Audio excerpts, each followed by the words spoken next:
ගරුතර මහා සංඝරත්නයන් අවසරයි පින්වත්නි ඒ බුදුරජාණන් වහන්සේ සරණ යන්න ලැබුණු නිසායි අපිට මේ පින් කරගන්න අවස්ථාව ලැබෙන්නේ ධර්මයේ සඳහන් වන්නේ ඒ කියන්නේ බුදුරජාණන් වහන්සේ වදාළ ධර්මයේ සඳහන් වන්නේ පින් කරන්න කියලාද පින් කරන්න එපා කියලාද පින් කරන්න කියලා පින් කිරීමට ආසා කරන්න කියලාද තියෙන්නේ පින් කරන්න ආසා කරන්න එපා කියලාද ඔව් පින් කිරීමට ආසා කරන්න කියලා බුද්ධ දේශනාවේ තියෙනවා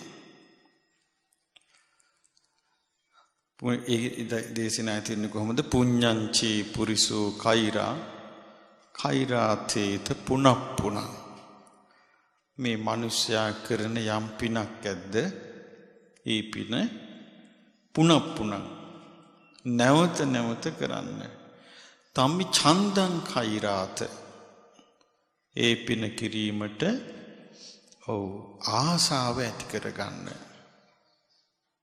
කැමැත්ත ඇති කරගන්න සුඛෝ පුඤ්ඤස්ස උච්චයෝ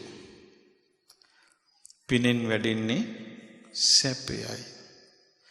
එතකොට මේ ලෝකේ කවුරු හරි කියනවනම් අනේ අපිට සැප ඉපා කියලා. එයාට සනීප නැහැ. ඇයි සිහිනුවන තියෙන කෙනෙක් සැපේ කියන එක ප්‍රතික්ෂේප කරන්නේ නැහැ. කවුරුත් කියනවා සැප ඉපා කියලා. නෑ. ලෝකේ බුදුරජාණන් වහන්සේ වදාළේ මිනිස්යන්ගේ මූලික ස්වභාවය මොකද්ද? සුඛකාමානි භූතානි. සත්වයන්ගේ ස්වභාවය තමයි සැපයට කැමැති බව. සත්වයන්ගේ ස්වභාවය සැපයට කැමැති බව නම් එහෙනම් ඒක මුළු සියලුම සත්ව සංහතියටම තියෙන පොදු දෙයක්. සැපයට කැමැති වුණාට මේ සත්වයා සැපේ ලබන්න ආසා කළාට සැප ලැබෙන විදිය දන්නේ නැත්තම් එතකොට ඒ සත්වයාට සැප ලැබෙන්නේ නැහැ. එතකොට දැන් සාමාන්‍යයෙන් මනුස්ස ලෝකේ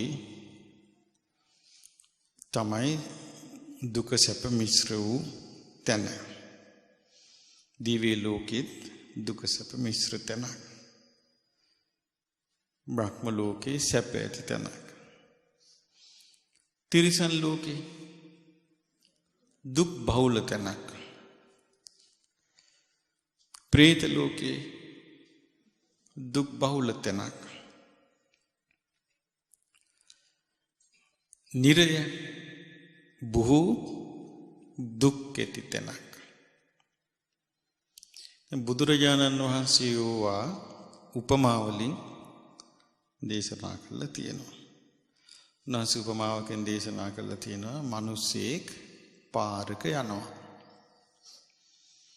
ඒ පාරක යද්දී ඒ පාර වැටිලා තියෙන්නේ අසුචි වලකට.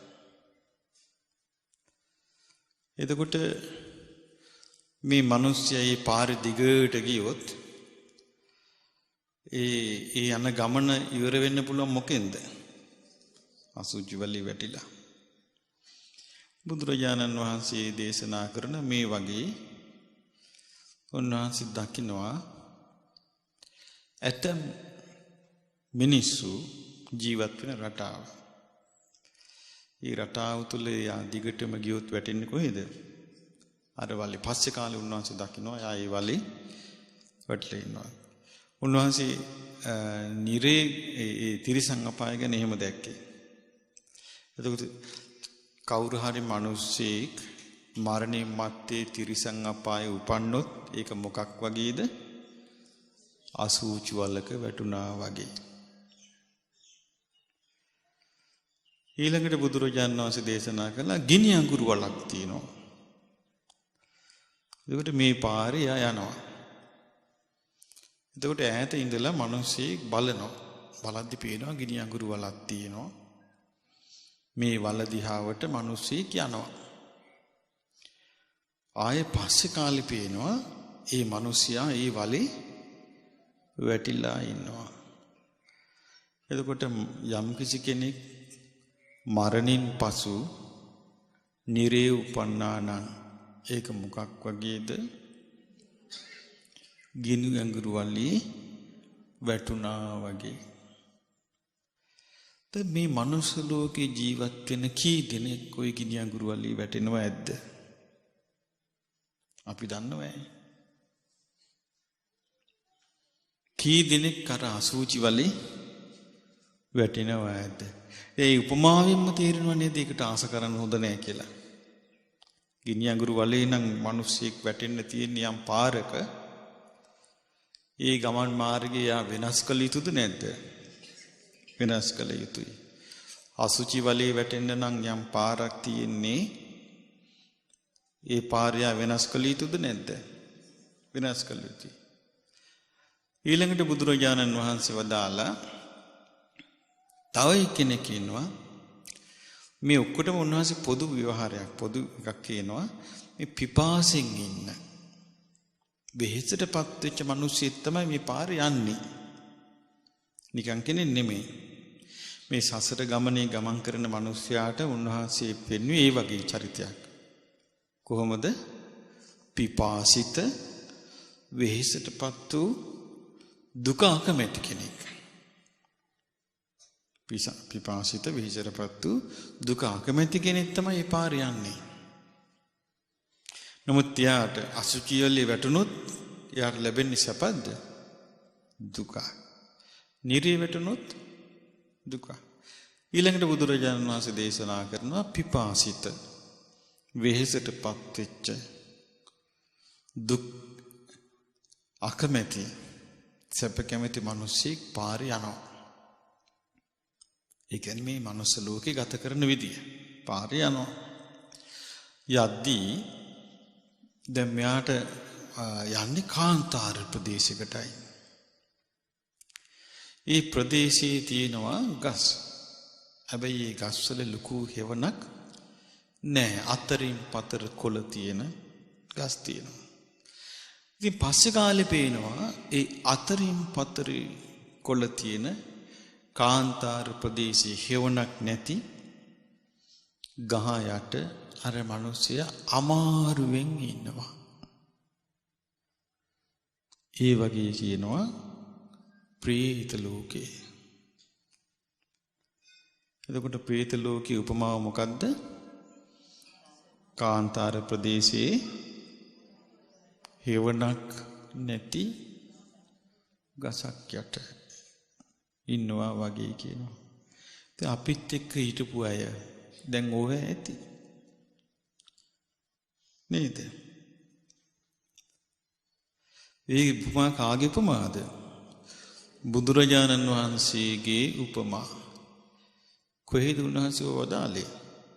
මහා සිංහනාද සූත්‍රයේ. එතකොට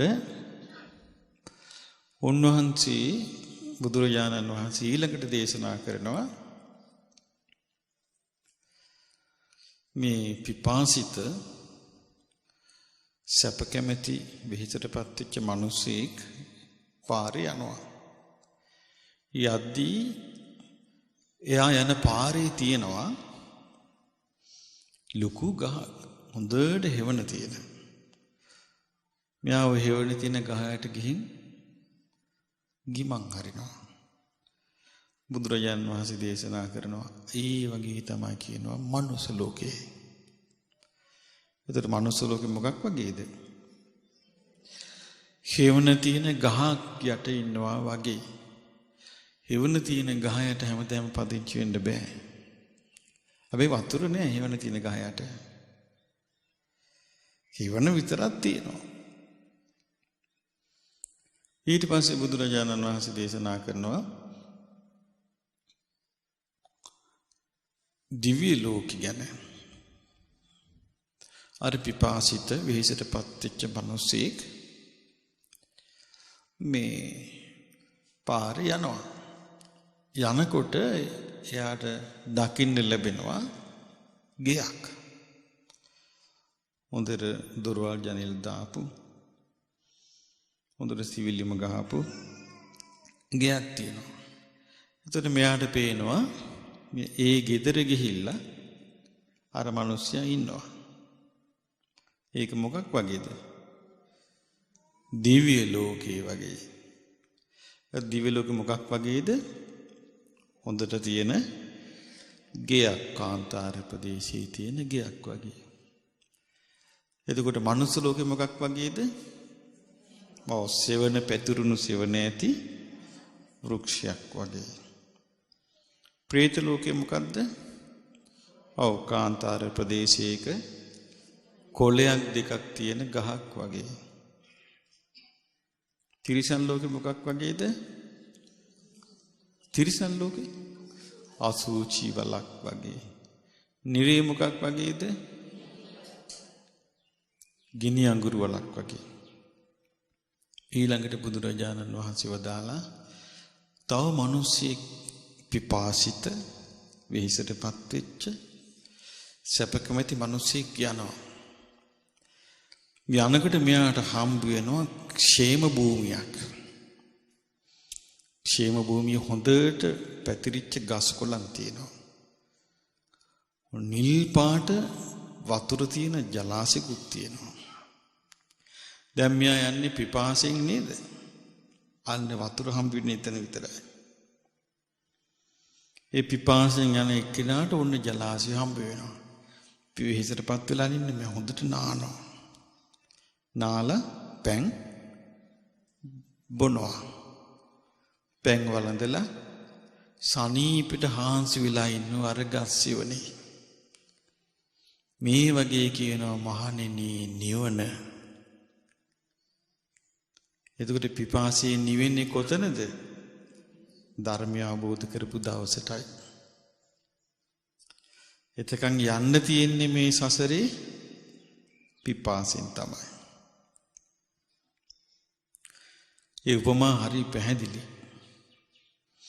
බුදුරජාණන් වහන්සේට කොහොමද මෙච්චර ඥානයක්? දෙවි කෙනෙකුට නැති, බ්‍රහ්මයෙකුට නැති, මාරයෙකුට නැති, වෙනත් ශ්‍රමණයෙකුට නැති, වෙනත් බ්‍රාහ්මණයෙකුට නැති, ලෝකේ කිසි කෙනෙකුට නැති ඥානිකින් වෙන්න ඕන මේවා කියන්නේ. සාමාන්‍ය මිනිසුන්ට නම් මේවා හිතා ගන්නවත් බෑ. මොකක්ද ඥානෙ?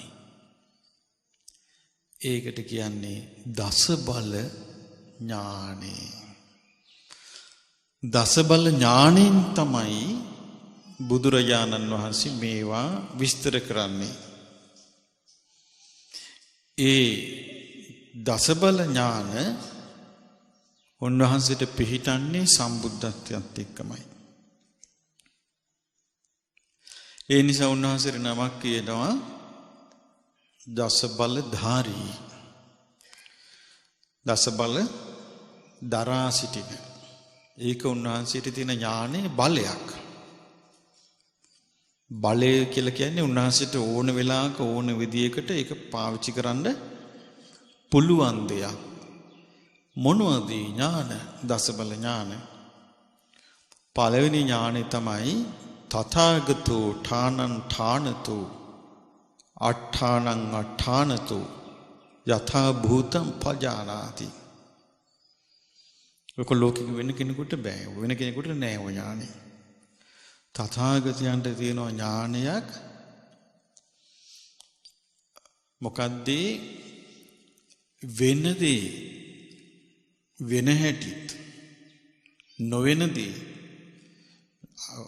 ඨානං ඨානතෝ යමක් සිද්ධ වෙනවා නම් ඒක සිද්ධ වෙන්නේ මෙහෙමයි කියලා දන්නවා. අට්ඨානං අට්ඨානතෝ යමක් සිද්ධ වෙන්නේ නැත්නම් ඒ සිද්ධ වෙන්නේ නැත්තේ මෙහෙමයි. ඒක තමයි පළවෙනි දස බල ඥානෙ. යථා භූතං පජානාති. ඒක ඒ ආකාරයෙන්ම දන්නවා. ඉතින් උන්වහන්සේ දන්නවා සෝතාපන්න වෙච්ච කෙනෙකුට සතර අපාය යන්නේ නැහැ. එතකොට මේ සෝතාපන්න වෙච්ච කෙනෙකුට තියෙන්නේ උපදිනවා නම් තියෙන්නේ මනුස්ස ලෝකේ. එහෙම නැත්තම් දිවි ලෝකේ සතර අපාය යන්නේ නැහැ. එතකොට ඒක දකින්නේ උන්වහන්සේ අර ඥාණින් තමයි. සකදාගාමී වෙච්ච කෙනෙක් මනුස්ස ලෝකෙට ඒකාත්මිකයි ඇවිල්ලා පිරිනමන පාන උන්වහන්සේ දකින්නේ ඥාණින්. අනාගාමී වෙච්ච කෙනෙක් බ්‍රහ්ම ලෝකේ සුද්ධාවාස බඹලෝ විතරයි උපදින්නේ. ඒ ඔක්කොම දකින්නේ අර ඥාණින්. රහත් කෙනෙක් පිරිනමන පානවා. එතකොට මේ බුදු ඥාණයෙන් උන්වහන්සේ දකිනවා මේ ලෝකේ බුදුවරු දෙදෙනෙක් මේ එක සක්වලක එක අවස්ථාවේ පහළ වෙන්නේ. ඊළඟට දකින්නවා සක්දිවුදු වෙන්නේ පිරිමි කෙනෙක්. ස්ත්‍රියක් සක්දිවුදු වෙන්නේ නැහැ. එතකොට මේවා ලෝකේ තියෙන දේවල්. ඒ කියන්නේ උන්වහන්සේ තියෙන දෙයක් ලෝකෙ සිදුවෙන දෙයක් ඒ විදිහට දැකලා මේක මෙහෙමයි කියනවා. එහෙනම් මේ සක්දිවුදු කියන එක බුදුරජාන් වහන්සේගේ නිර්මාණයක් නෙමෙයි. සිද්ධ වෙන දේ. ඊළඟට ලෝකේ බ්‍රහ්මෙක් වෙන්නේ පිරිමි කෙනෙක්. මාරයෙක් වෙන්නේ පිරිමි කෙනෙක්. බුදු වෙන්නේ පිරිමි කෙනෙක්.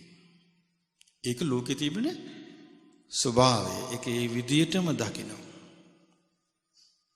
ඒ විදිහටම දකිනවා. ඊළඟට උන්වහන්සේ දකිනවා මේ ලෝකේ යම් කිසි කෙනෙක් පිනක් කරනවා නම් ඒ පිනෙන් සැප විපාක විතරයි ලැබෙන්නේ. දුක් විපාක ලැබෙන්නේ නැහැ. ඒක ඨානතෝ අට්ඨානතෝ කියන ඒ ඥාණයෙන් තමයි බුදුරජාණන් වහන්සේ ඒක දකින්නේ. උන්වහන්සේ ඒක තවත් උපමාවකින් වදාලා මේ විදිහට පින් කරපු කෙනෙක් ඉන්නවා. මේ පින් කරපු කෙනා මරණාසන්න වෙද්දී වටි පිටේ ඒගොල්ලන්ට යාට අකමැති අය වට වෙලා එයා ඉදිරියට ඇවිල්ලා යාඥා කරනවා. ප්‍රාර්ථනා කරනවා. අනේ මේ කෙනා මරණින් මත්තේ සුගතියේ නම් යන්න එපා. දුගතියේ පළව කියලා. ඒ ආඥාවට අනුව වෙනවද ඒක? වෙන්නේ නැහැ. උන්වහන්සේ උපමාවකට දේශනා කරේ ඒක මේ වගේ කියනවා. මැටි භාජනයකට ගිතෙල් පුරෝලා ගිතෙල් හෝ තෙල් හෝ පොකුණක් මැද්දට ගිහලා භාජනේ බිඳිනවා. කියන්නේ පොකුණට බැහැලා බින්දහම මොකද වෙන්නේ? අර මැටි භාජනයේ වළංකටු යට යනවා. තෙල් ටික උඩට එනවා. එතකොට පොකුණ මටි කට්ටිය ඇවිල්ලා යාඥා කරනවා. කොහොමද? අනේ මේ උඩට ආපු තෙල යටට බසීවා. වෙනවද ඒක? බුදු නෝනින් මේක දකින්නේ. ඒක තමයි දසබල ඥාන. ඒක හරි පුදුම සහගත දෙයක්. බුද්ධ දේශනා සූත්‍ර පිටකේ කියවන්න ඕනේ. පුදුම සහගත දේවල් දකින්න නම් විශ්මිත දේවල් ඉගෙන ගන්න නම් බුද්ධ දේශනා කියවන්න ඕනේ. ඊළඟට බුදුරජාණන් වහන්සේ දේශනා කළා පව් කරපු එක්කෙනෙක් ඉන්නවා. කයින් පව් කරලා වචනේනුත් පව් කරලා මිසදිටු වෙලා හිටපු එක්කෙනෙක්. මෙයා පටේ ඉඳලා මෙයා මරණාසන්න වෙනකට කියනවා එයා බොහොම හොඳයි. එයා හොඳට දරුවෝ හැදුවා, ගෙවල් දොරවල් හැදුවා, බිස්නස් කළා. මරණින් මත්තේ එයා සුගතිය උපදීවා කියලා. සුගතිය උපදින්නේ නැහැ කියනවා. ඒක මොකක් වගේද? මිනිස්සෙක් ලොකු ගලක් වතුරට දානවා. දැම්මම මොකද වෙන්නේ ගලට? ඒ ගල යටට බහිනවා. එතකොට වටේ ඉන්න පිරිස ඇවිල්ලා අර වතුරට වැඳගෙන කියනවා අනේ පින්වත් ගල උඩට පැමිණේවා. උඩටද? නෑ. බලන්න විය හැකි දේ විය හැකි බවටත් නොවිය හැකි දේ නොවිය හැකි බවටත් තියෙන පළවෙනි ඥානෙ මේ ඥාන වලින් තමයි බුදුරජාණන් වහන්සේ මේවා දේශනා කරේ. උන්වහන්සේගේ දෙවෙනි ඥානෙ තමයි අතීතානාගත පච්චුප්පන්නානං කම්ම සමාදානානං ඨානසෝ හේතුසෝ විපාකං යථා භූතං පජානාති. අතීත අනාගත වර්තමාන කියන මේ කාලත්‍රයේ තුන් කාලේ කරන ලද්දා වූ කර්මයන්ගේ විපාක ඒ තැනේ හේතු වශයෙන් තන වශයෙන් ඒ ආකාරයෙන්ම උන්වහන්සේ දන්නවා. මේක පුදුම දැනීමක් නේද? මේක සාමාන්‍ය මිනිසියෙකුට දෙවියෙකුට බඹෙකුට හිතා ගන්නවත් බෑ. බ්‍රහ්මයෙකුටවත් බෑ හිතා ගන්න. අර බක කියන බ්‍රහ්මයා මාන්නෙන් ඉඳෙද්දී බුදුරජාණන් වහන්සේ ආ බ්‍රහ්ම ලෝකෙ ඉපදින්න හේතුව. එයා ඒ බ්‍රහ්ම ලෝකෙට ආවේ කොයි ලෝකේ ඉඳලාද? ඒ ඔක්කොම දන්නවා.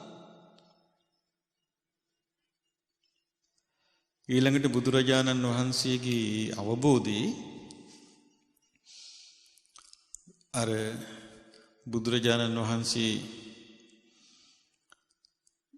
එක්තරා අවස්ථාවක දැක්කා උදේ පාන්දර හිමිදිරි පාන්දර බලද්දී කාටද මං අද උපකාර කරන්න උනේ කියලා බලදි දැක්ක බමුණු ජෝඩුවක් බ්‍රාහ්මණ ජෝඩුවක්. ඒ කියන්නේ බ්‍රාහ්මණයයි බ්‍රාහ්මණ තුමියයි. මේ බ්‍රාහ්මණ ගොවියෙක්. බ්‍රාහ්මණ කියලා කියන්නේ අමුතු සත්වෙන් නෙමෙයි අපි වගේ මිනිස්සු. එතකොට ඒ බ්‍රාහ්මණය කියන්නේ මොකද්ද? යාගේ වංශය, යාගේ කුලේ. එතකොට මෙයා හරියට දාන දීපු කෙනෙක්. දැන් දානි දුන්නට යාගේ ප්‍රඥාව හරියට මේරුවහම තමයි බුදුරජාණන් වහන්සේට යාව හිතට පේන්නේ. ඉතින් දැක්ක මෙයා මේ දෙන්නම මේ තියෙනවා. ඊට පස්සේ මේකට අවස්ථාව ගත්තේ උන්වහන්සේ අර පුදුම විදියට. උන්වහන්සේ ඒ ගෙදරට එදා පිණ්ඩපාතේ වඩිනවා. ඒ වඩින්නේ අවස්ථාව බලලා. මොකක්ද අවස්ථාව? අර බ්‍රාහ්මණයා බත් කන වෙලාව. එතකොට පේනවනේ දැන් බත් කන වෙලාව යනවා වඩිනවා කියන්නේ. දැන් බත් බලාපොරොත්තු වෙන්න යන්නේ. යන්න ඕනේ බත් කන වෙලාවේදී බත් කන්න ඉස්සරින්ද. වේරහින් යන්න එපා. ඒකයි අර බුදුරජාණන් වහන්සේගේ නෝනේ තියෙන ආශ්චර්යය. ඉතින් උන්වහන්සේ අර බ්‍රාහ්මණයා බත් කන වෙලාව බලාගෙන උන්වහන්සේ නිවසට වැඩියා. වැඩිලා ගේ ඉස්සරහා හිටගත්තා. හැබැයි යා බත් කන්නේ එළියට පිටිපස්ස හරවලා. එතකොට එළියට පිටිපස්ස හැරෙව්වාම පේන්නේ නැහැ. එතකොට අර බ්‍රාහ්මණිය දාන බෙදනවා. කෑම බෙදනවා ස්වාමියාට. බ්‍රාහ්මණිය දැක්කා. කවුද දැක්කේ? බුදුරජාණන් වහන්සේව දැක්කා. දැකලා බුදුරජාණන් වහන්සේ දැකපු ගමන් මේ බ්‍රාහ්මණිය අසතුටු වුණා. කල්පනා කළා අයියෝ මට ආයෙ උයන්න වෙනවා මේ මිනිස්සු දැක්කොත් මේ ශ්‍රමණ ගෞතමයා. ඇයි මේ අතරගත්තු බත්පත ගිහිල්ලා පූජා කරાવી. එතකොට මට ආයෙමත් උයන්න වෙනවා. ඉතින් එහෙම අර ආයෙත් යන්න අසතුටු ඉන්නෝනේ එහෙම අය. එහෙමයි නැද්ද? ඒ නාණි මට ආයෙ නම් උයන්න බෑ කියලා එහෙම කියනවා. ඉතින් මෙයා ඒ අදහස හිටියා. අය නම් මට උයන්න බෑ. අදේවි කියලා මෙයා එකපාරටම අර බ්‍රාහ්මණයාගේ පිටිපස්සෙන් ගිහලා හිටගත්තා. හිටගෙන බුදුරජාණන් වහන්සේට පිටු පෑවා. පාලා හිටගත්තා. හිටගෙන හිතුවා දැන් ටික වෙලාවකින් මේ ශ්‍රමණ ගෞතමයන් යාවි කියලා හිමීට ඔළුව පාත් කරලා හොර ඇහෙන් බැලුවා. බැලින්නම් ඉන්නවා. උන්වහන්සේ වැඩලා නෑ. ඊට පස්සේ ඔළුවෙන්ම කිව්වා යන්නේ කිව්වා. එතකොට බුදුරජාණන් වහන්සේ උන්වහන්සේගේ හිස වනලා නෑ කිව්වා. කියපු ගමන් මේ බැමිණිට hina ගියා. සුමන ගෞතමයන් වහන්සේ කෑදරෙනවා කියලා. hina ගියා. hina ගියාම එසනින් බුදුරජාණන් වහන්සේ ආලෝකයක් ඒ ගෙදරට යවනවා. බලන්න උන්වහන්සේගේ ධර්මය අරගෙන යන පිළිවෙල මිනිස්සුන්ට අපිට හිතා ගන්නවත් බෑ. උන්වහන්සේ තමන් ගැන බලන්නේ නැහැ. තමන්ගේ ආහාර වේල ගැන බලන්නේ නැහැ. තමන්ගේ පැවැත්ම ගැන බලන්නේ නැහැ. උන්වහන්සේ බලන පිළිවෙල. අර එළිය ආවා hina වෙනවා එකටම දැන් බ්‍රාහ්මණයාට. බ්‍රාහ්මණය පිටපස්ස හැල්ල බැලුවා. බලද්දී බ්‍රාහ්මණයාගේ කටින් කියවෙනවා අනේ රාජපුත්‍රයන් වහන්සේ වැඩලා නොවේ. ඒ සුද්ධෝදන රජුරුවන්ගේ පුතානේ. ඉතින් ඒ බ්‍රාහ්මණය බලන්නේ අර කුල විදියටනේ. රාජපුත්‍රයන් වහන්සේ වැඩලා නොවේ. මේ ගෑණි මේ කරපු වැඩේ හැටි කියලා මේ ගෑණිට දෙකක් කියන්නේ ඇති. ඊට පස්සේ පිඟාන අරන් ඇහුවා තව බත් තියනවද? නැහැ කිව්වා. ඔච්චරයි තියෙන්නේ කිව්වා. මෙ අරගෙන ගියා බුදුරජාණන් මේ බත් ටික කකා හිටපු පිඟාන අරගෙන ගියා බුදුරජාණන් වහන්සේ ළඟට ගිහලා කිව්වා ස්වාමීනි අනේ ඔබ වහන්සේ මෙතන වැඩලා ඉන්නවා මම දැක්කේ නෑ. මම මේකෙන් දැන් භාගයක් කාලා තියෙන්නේ. මේ ඉතුරු භාගේ පූජා කරාට කමක් නැද්ද කියලා ඇහුවා. එතකොට මේ බ්‍රාහ්මණයාගේ කෝණෙන් ගත්තොත් මේ රාජපුත්‍රයන් වහන්සේ පිළිතුරු දෙනවා පින්වත බත් මුට්ටිය උඩින් බෙදුවත් මැදින් බෙදුවත් යටින් බෙදුවත් කෑම කන්න ඉස්සෙල්ලා දුන්නත් ඉතුරු වෙච්ච බත් කටක් දුන්නත් ඒ හැම එකක්ම මම පිළිගන්නවා කිව්වා. කියපු ගමන් මේ බ්‍රාහ්මණයාට හරිම පුදුම සහගත සතුටක් ආවා. ඒ සතුට ඇවිල්ලා මෙයා බෙදුවා මේ බෙදලා අනේ ස්වාමීනි වඩින්න කිව්වා. වැඩියා. ඒ පොඩ්ඩ වැළඳුවා. එදා දාන්නේ එච්චරයි.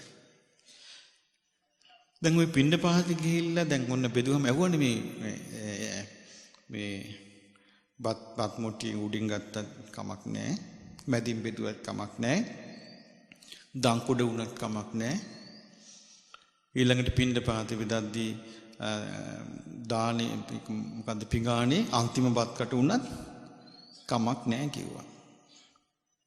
එතකොට දැන් මේ බ්‍රාහ්මණයාට හිතුණා ඒක වෙන්නේ නැති මේ භික්ෂුව කියලා කියන්නේ මේ භික්ෂාව යන නිසා ශ්‍රාවකයන්ට කියලා. ඊට පස්සේ බ්‍රාහ්මණය අහනවා භාග්‍යවතුන් මේ බවත් ගෞතමයන් වහන්සේගේ ශ්‍රාවකයාට භික්ෂුව කියන්නේ ඇයි කියලා ඇහුවා. දැන් බ්‍රාහ්මණයයි අර බ්‍රාහ්මණතුමා දැන් ජෝඩුව ඉඳලා දැන් අහනවා ඔබ වහන්සේගේ ශ්‍රාවකයන්ට භික්ෂුව කියන්නේ ඇයි? ඔන්න බුදුරජාණන් වහන්සේ දසබල ඥාණයන්ගෙන් බලනවා මේගොල්ලෝ මේ ප්‍රශ්නේ ඇහුවේ මේ ආත්මී පුරුද්දකින් නෙමෙයි. කාශ්‍යප බුද්ධ කාලේ කාශ්‍යප බුදුරජාණන් වහන්සේගේ කාලේ මේ දෙන්න හොඳට විදර්ශනා භාවනාව කරපු අය. මේ විදර්ශනා භාවනාව කරලා ඒ විදර්ශනා ඥාණය විදර්ශනාව අවබෝධ කරන්න පුළුවන්කම මේ පහන් සිලක් වගේ මේගොල්ලන්ගේ හිතේ තියෙනවා. දැන් ලෝකෙ වෙන කිසි කෙනෙකුට පේන්නේ නැහැ.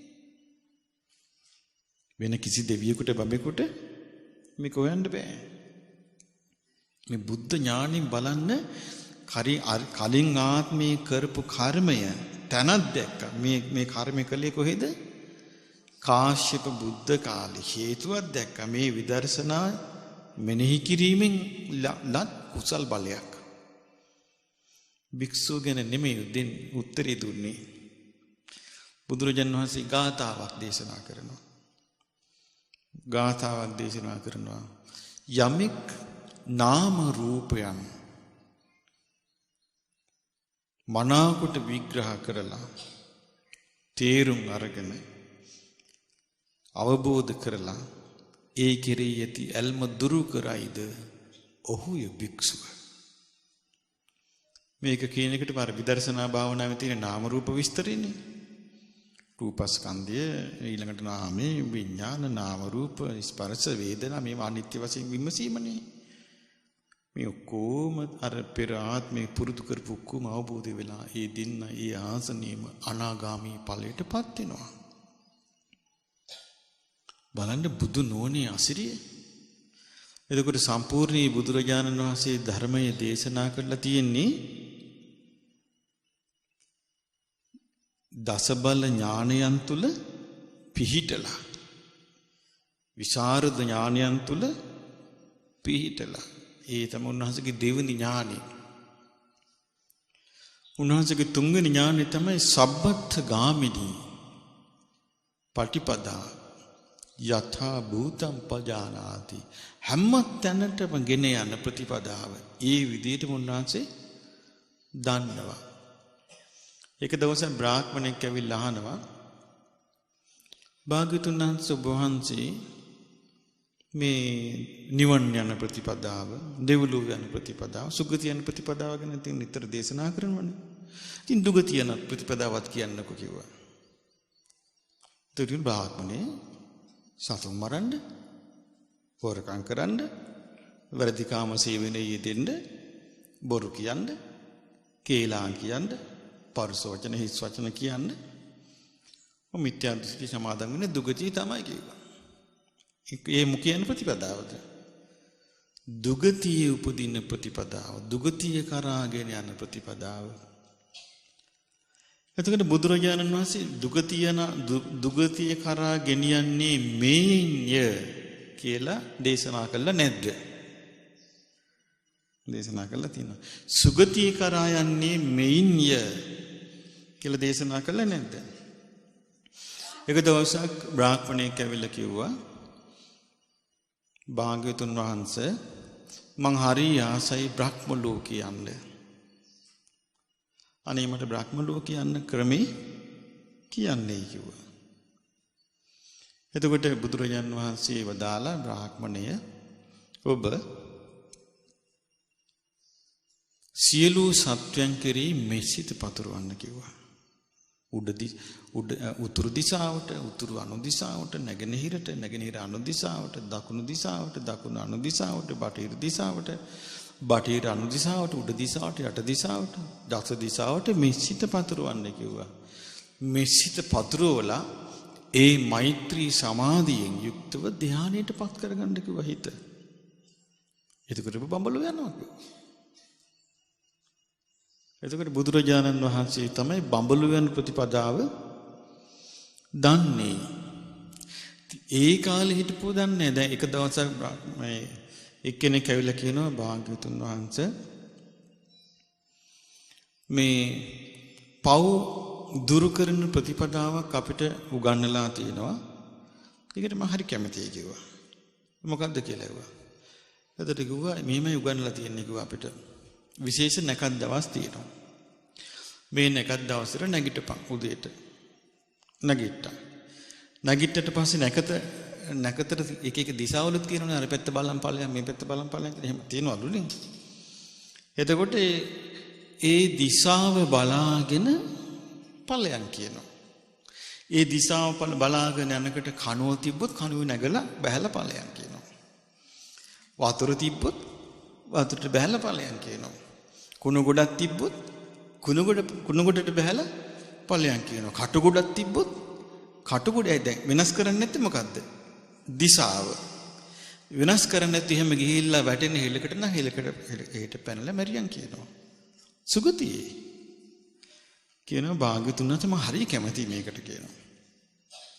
ඉතින් බුදුරජාණන් වහන්සේ වදාළා ඒක ඒ ක්‍රමේ වුණාට පවහෝදන ක්‍රමේ ආර්ය විනය නම් අපි නම් විස්තර කරන්නේ ඔහොම නෙමෙයි කිව්වා. ඔබ වහන්සේ කොහොමද විස්තර කරන්නේ කියලා අහුවා. ඔන්න බුදුරජාණන් වහන්සේ විස්තරය කියලා දෙනවා. සබ්බත් ගාමිනී පටිපදං යථා භූතං පජානාති. මේ විදිහටම උන්වහන්සේ දකිනවා. එතකොට බලන්න බුදුරජාණන් වහන්සේගේ මේ හැම බුද්ධ දේශනාවකම ওই දසබල ඥාන තියෙනවා.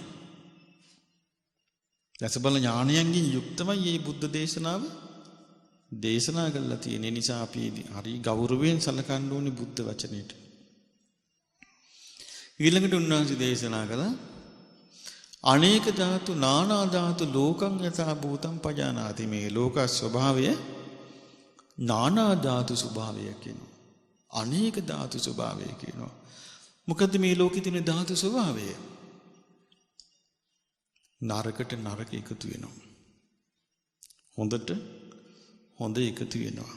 යහපතට යහපත එකතු වෙනවා. බොරුවට බොරුව එකතු වෙනවා. දුෂ්ටකමට දුෂ්ටකම එකතු වෙනවා. වංචාවට වංචාව හොඳට පෑහිලා යනවා.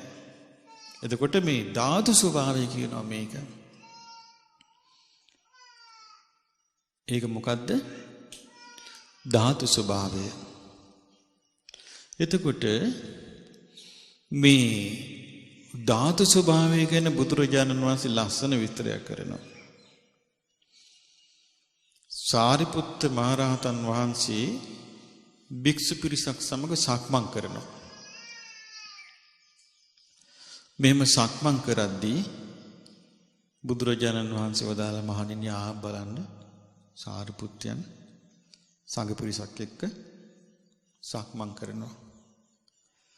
ඒ සියලු සංඝ පිරිස ප්‍රඥා සම්පන්නයි කියුවා. ඒතර ප්‍රඥාවට ප්‍රඥාව එකතු වෙනවා. මොග්ගල්ලාන මහරහතන් වහන්සේ තමක තව සංඝ පිරිසක් සක්මන් කරනවා.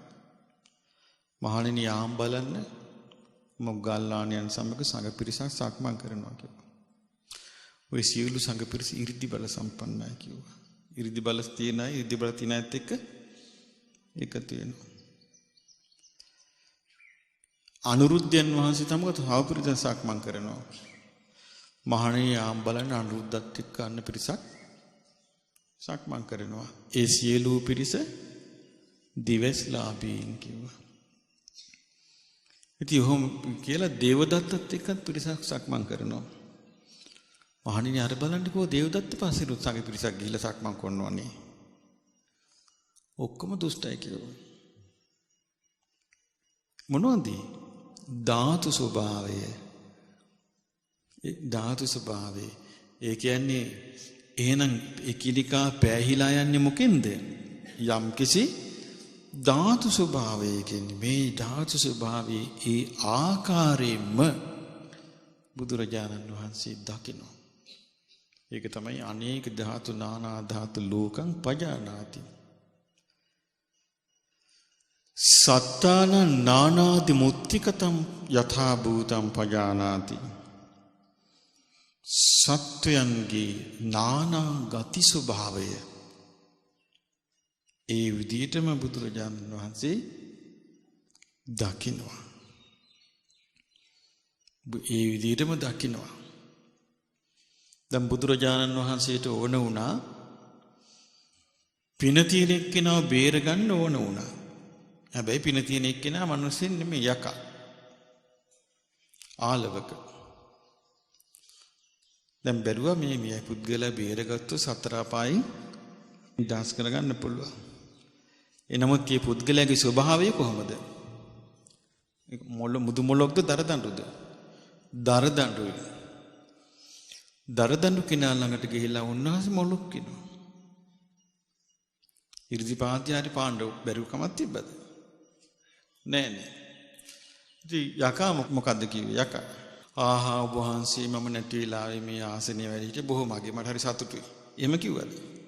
නෑ. මොකද්ද කිව්වේ? ඔහේ කවුද මේ? ඔහෙට කවුද උතන ඉන්නේ ජීවේ යන්නේ එළියට. එතකොට උන්වහන්සේ මොකද්ද කළේ? හොඳයි කියලා එළියට. උන්වහන්සේ තිබ්බනේ රැස් මාලා විහිදුවල නොපෙනියන්න. තිබ්බද නැද්ද? තිබ්බනේ. එහෙම සමහර අවස්ථාවල කරනවා. ඊට පස්සේ යකා මොකද කළේ? යන්නේ ඇරියද? නෑ. ඊට පස්සේ ආයෙ එන්න කිව්වා. වාඩි වුණායි ඇවිල්ලා කිව්වා. එතකොට ආයෙත් ඇවිල්ලා වාඩි වුණා. ඊට පස්සේ යකා නිස්සද්ද වුණාද?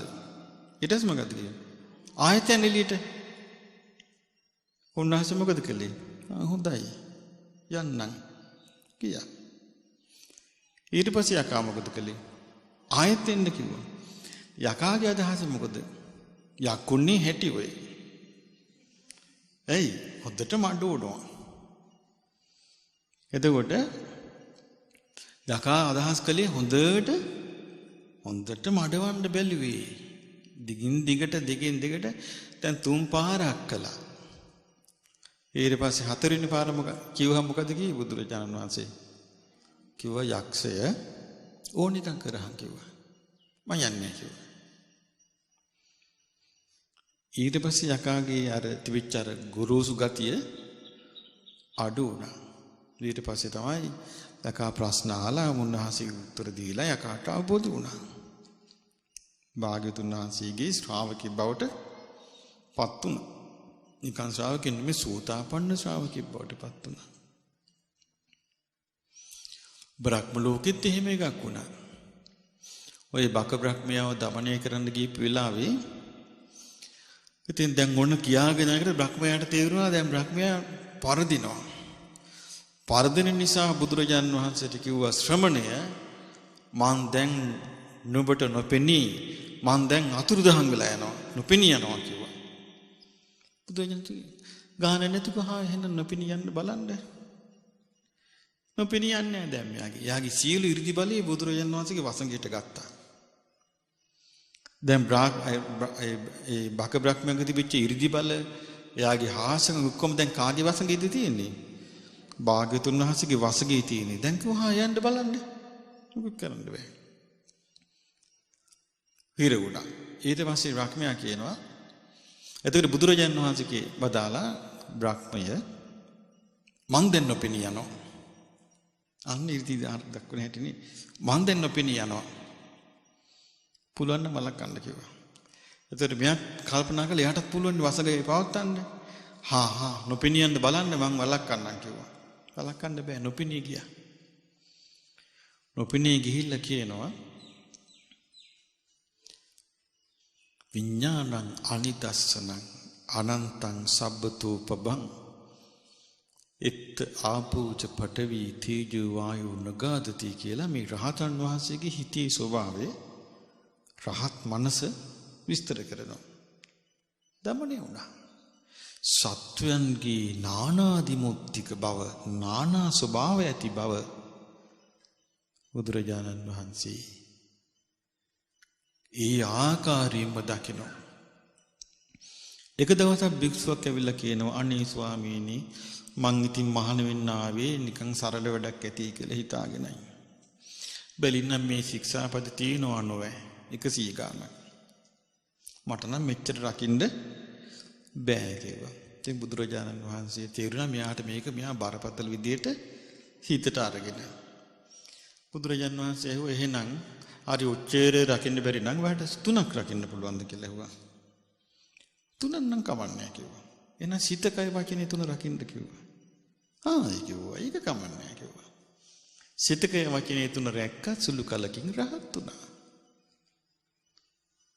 දැක්කද උන්වහන්සේගේ සත්‍යයන්ගේ නානා ස්වභාවයේ බලලා ධම් දේශනා. ඒක ලෝකෙ වෙන කිසිම කෙනෙකුට නැහැ. ඒක තියෙන ශාස්ත්‍රුන් වහන්සේට පමණයි.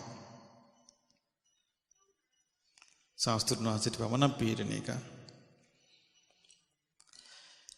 ඊළඟට උන්වහන්සේට තියෙනවා පර සත්තානම් පර පුග්ගලානම් ඉන්ද්‍රිය පරෝ පරියත්තං යථා භූතං පජානාති.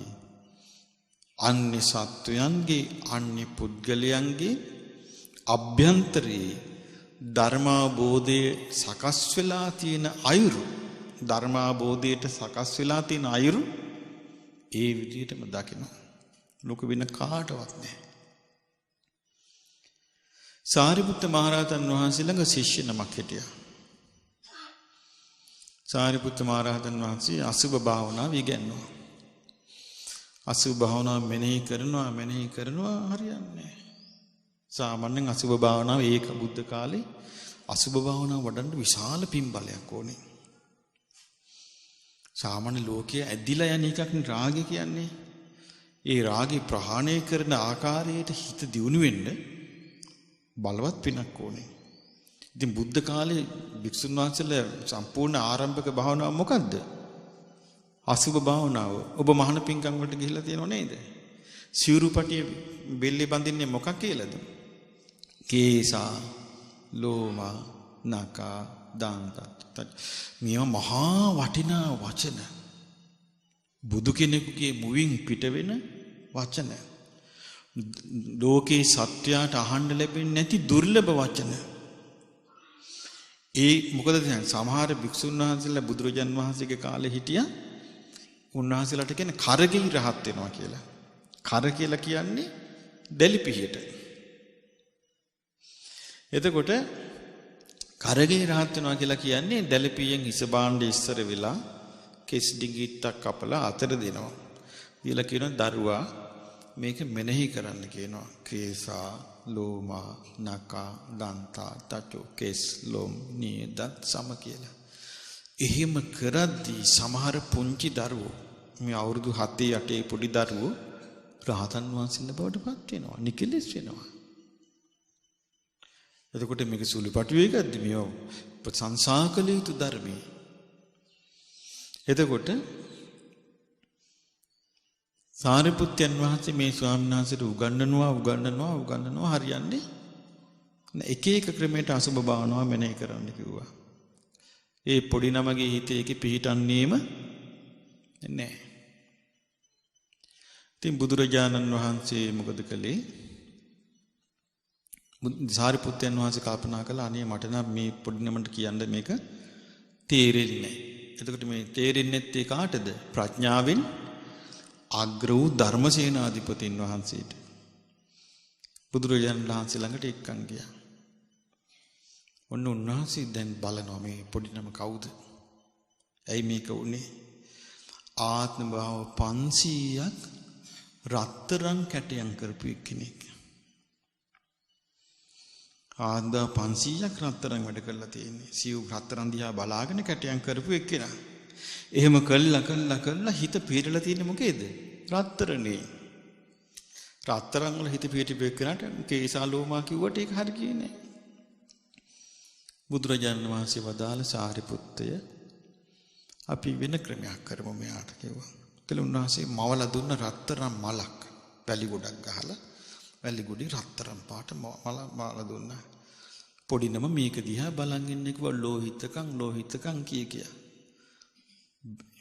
විනාඩි 5 ගියේ හිත සමාධි වුණා, හිත එකඟ වුණා. අර අපහසුතාව ඔක්කොම නැතු ගියා. වෙන කවුද ඕක දන්නේ? ඔය කරමි. දන්න කෙනෙක් ඉන්නව වෙන්නේ. සත්වයන්ගේ මේ ඉන්ද්‍රිය පරියත්තේ ඒ සත්‍යංගේ තියෙන ඒ කෙලෙස් දුරු කරන හැකියාව කොහෙද තියෙන්නේ කියලා බුදුරජාණන් වහන්සේ තමයි හොයලා ගන්නෙ. ලෝකේ කාටවත් නැහැ පින්වත්නි ඔය ඥාන බුදු කෙනෙකුට ඇර. ඊළඟට උන්වහන්සේගේ ඥානයක් තමයි ධ්‍යාන විමෝක්ඛ සමාධි සමාපත්තීනං කිලේශ සංකිලේශානං ගෝදානං බුද්ධානං යථා භූතං පජානාති. ධ්‍යාන සමාධි සමාපatti උපදවගන්නේ කොහොමද? ඒවට තියෙන බාධා මොනවද? ඒ බාධා නැති කළා ඒක පිරිසිදු කරගන්නේ කොහොමද? මේ සියල්ල දන්නේ කවුද? බුදුරජාණන් වහන්සේ. දැන් මේ යුගයේ අපිට මුකුත් නෑ. හේවණැල්ල වගේ යාන්තම් ඔය එහෙට මෙහෙට ඔය අහගන්නවා මිසක් වෙන මුකුත් නෑ. ඉතින් ඒ නිසා මේ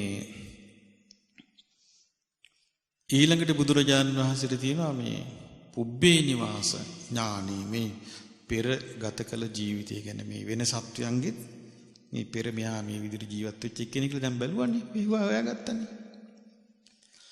ඊළඟට දිබ්බ චක්කු ඥානෙ අනික උන්වහන්සේ මේ ඔක්කොම කලේ කෙලෙස් සහිත කෙනෙක් හැටියටද නිකෙලෙස් කෙනෙක් හැටියටද? නිකෙලෙස් කෙනෙක් හැටියට ආසවක්ඛේ ඥානෙ තුල පිහිටලා. ඒ නිසා අපි හරි සතුටු වෙන්න ඕනේ පින්වත්නි. අපි සරණ ගියපු ශාස්ත්‍රුන් වහන්සේ ගැන. ඒකෙන් දැන් ඔබට මේව අහගෙන ඉන්නකොට උන්වහන්සේගේ ජීවිතේ මහා විශාල මහා ප්‍රඥා සවිරක් කියලා යන්තම් තේරුන්නේ නැද්ද? යාන්තම් අපිට හිතාගන්න මුළු බුද්ධ දේශනාවම තියෙන්නේ. පුංචි දේශනාවේ සිට දීර්ඝ දේශනාව දක්වා මුළු බුද්ධ දේශනාවම තියෙන්නේ දසබල ඥානයන් තුල පිහිටලා. ඒක තමයි ආශ්චර්යය. ඒවා කියවනකට හරි පුදුම සහගතයි. මෙහිම දෙයක් මේ ලෝකේ මෙහෙම උත්මෙක් හිටියා නොවේ කියලා හරි පුදුම සහගතයි. ඉතින් එහෙම උත්මෙක්ව දැන් අපි සාමාන්‍යයෙන් අපිත් මිනිස්සුනේ. දැන් අපේ මනුස්ස ජීවිතයේ තියෙන මේ කල්පනා කරන්න පුළුවන් හැකියාව කොච්චර අවුල් කොටක්ද නේද? මේ අවුල තුල උපද්දවන්නේ නිකලෙස් බවද කෙලෙස්ද? කෙලෙස් නේ. චුට්ටක් යහම යනකට කේන්ති යනවා. හොඳ පේන්නේ ඇදී පේනවා. ඒව නැද්ද? ඒව තියෙනවා. හිත ඇදිලා යනවා අනවශ්‍ය දේවල් වලට, අනවශ්‍ය සිතිවිලි වලට, අනවශ්‍ය ප්‍රශ්න වලට, නැති මාන්නේ එනවා. ඊළඟට මුලාවටපත් වෙනවා. මේක ඉවරයක් තියෙනවා. එහෙම වෙවි දැන් ඔන්න මනුස්ස ලෝකිය ආපු අපි දැන් මේ දසබල ඥානයන් තුල ඉඳලා බුදුරජාණන් වහන්සේ වදාළ කරුණ අපි පොඩ්ඩක් තව ටිකක් මෙන්න මෙහෙම බලමු කල්පනා කරලා. දැන් මුලින්ම මම ඔබට මොකද්ද කිව්වේ? බුදුරජාණන් වහන්සේ මේ ඒ උපත ගැන තියෙන උපමා ටිකක් ගැන කිව්ව නේද? ඔව්. නිරේට යනවා කියන එක මොන වගේ උපමාවක්ද කිව්වේ? ගිනි අඟුරු වලට තියෙන පාරේ තමයි යන්නේ කියලා. ඊළඟට තිරිසන් අපායට යන එකේ උපමාව මොකද්ද? ඔව් අසූචි වලට තියෙන පාරේ තමයි යන්නේ කිව්වා. දැන් අර ගිනි අඟුරු වලේ එක්කෙනා ගියොත් මරණින් මත්තේ ගිනි අඟුරු වලේ. අනිත් එක්කෙනා ගියොත් මරණින් මත්තේ අසූචි වලේ. ඊළඟට පෙරේතයින්ගේ ලෝකෙකට මොකද්ද කිව්වේ? කාන්තාර ප්‍රදේශයේ සෙවන රහිත වූ ගහක් වගේ ගහක් යට ඉන්නවා වගේ කිව්වා. ඊළඟ මනුස්ස ලෝකෙට මොකද්ද කිව්වේ? ඔව්. සෙවන තියෙන ගහක් යට පිපාසිත මිනිස්සෙක් නිකන් ගිමන් හරිනවා වගේ කිව්වා. දිව්‍ය ලෝකෙ ගැන මොකද්ද කිව්වේ? ඔව් හොඳට ජනේල දොරවල් දාපු ගයක් ඇතුලේ ඉන්නවා වගේ කිව්වා. නිවන ගැන මොකද්ද කිව්වේ? ക്ഷേම භූමියක ඔව් හොඳ ගස් කොළන් තියෙන තැනක නිල්වන් දිය දහරක් තියෙන සීතල තියෙන පොකුණක් තියෙනවා. ඉතින් අර පිපාසිත වෙහෙසටපත් වෙච්ච මිනිසයා පොකුණෙන් නාලා පැන් බීලා නිවිහි හැනෙන්නේ අර ගහ යට හාන්සි වෙලා ගිමන් හරිනවා වගේ කියනවා. එතකොට අපිට මේ උපමා වලින් පැහැදිලි තියෙන උත්තරේ කොතනද කියලා. නේද? උත්තරේ තියෙන්නේ කොතනද කියලා උපමාවෙන් පැහැදිලි. හරි. දැන් අපි ඉන්නේ කොහෙද? ගිනි අඟුරු වලේද? නෑ. කක්ක වලේද? නෑ. ඈ? අර ලාමක සෙවණේද? නෑ. එහෙනම් ගොරෝසු සෙවණේ කොච්චර කාලයකටද? දන්නේ නැත. දැන් කතාව ඔය. දැන් අපි යමු කලින් ආත්මෙට. අපි මේට කලින් කොහේ හරි ඉපදිලා හිටියාද නැද්ද? කොහේ හරි අපි ඉපදිලා හිටියා.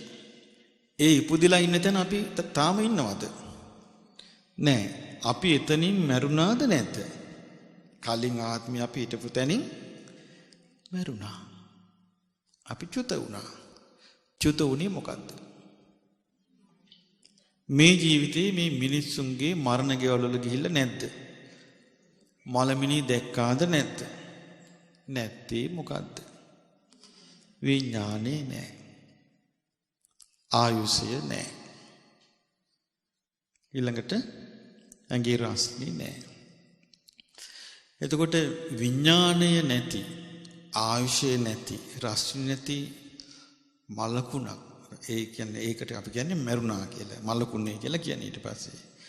එහෙමම තිබ්බොත් මොකද වෙන්නේ? එහෙනම් කුණු නොවි තියෙන්නේ මේ ඇඟවල. අපේ මේ ජීවිතේ මොකෙන්ද?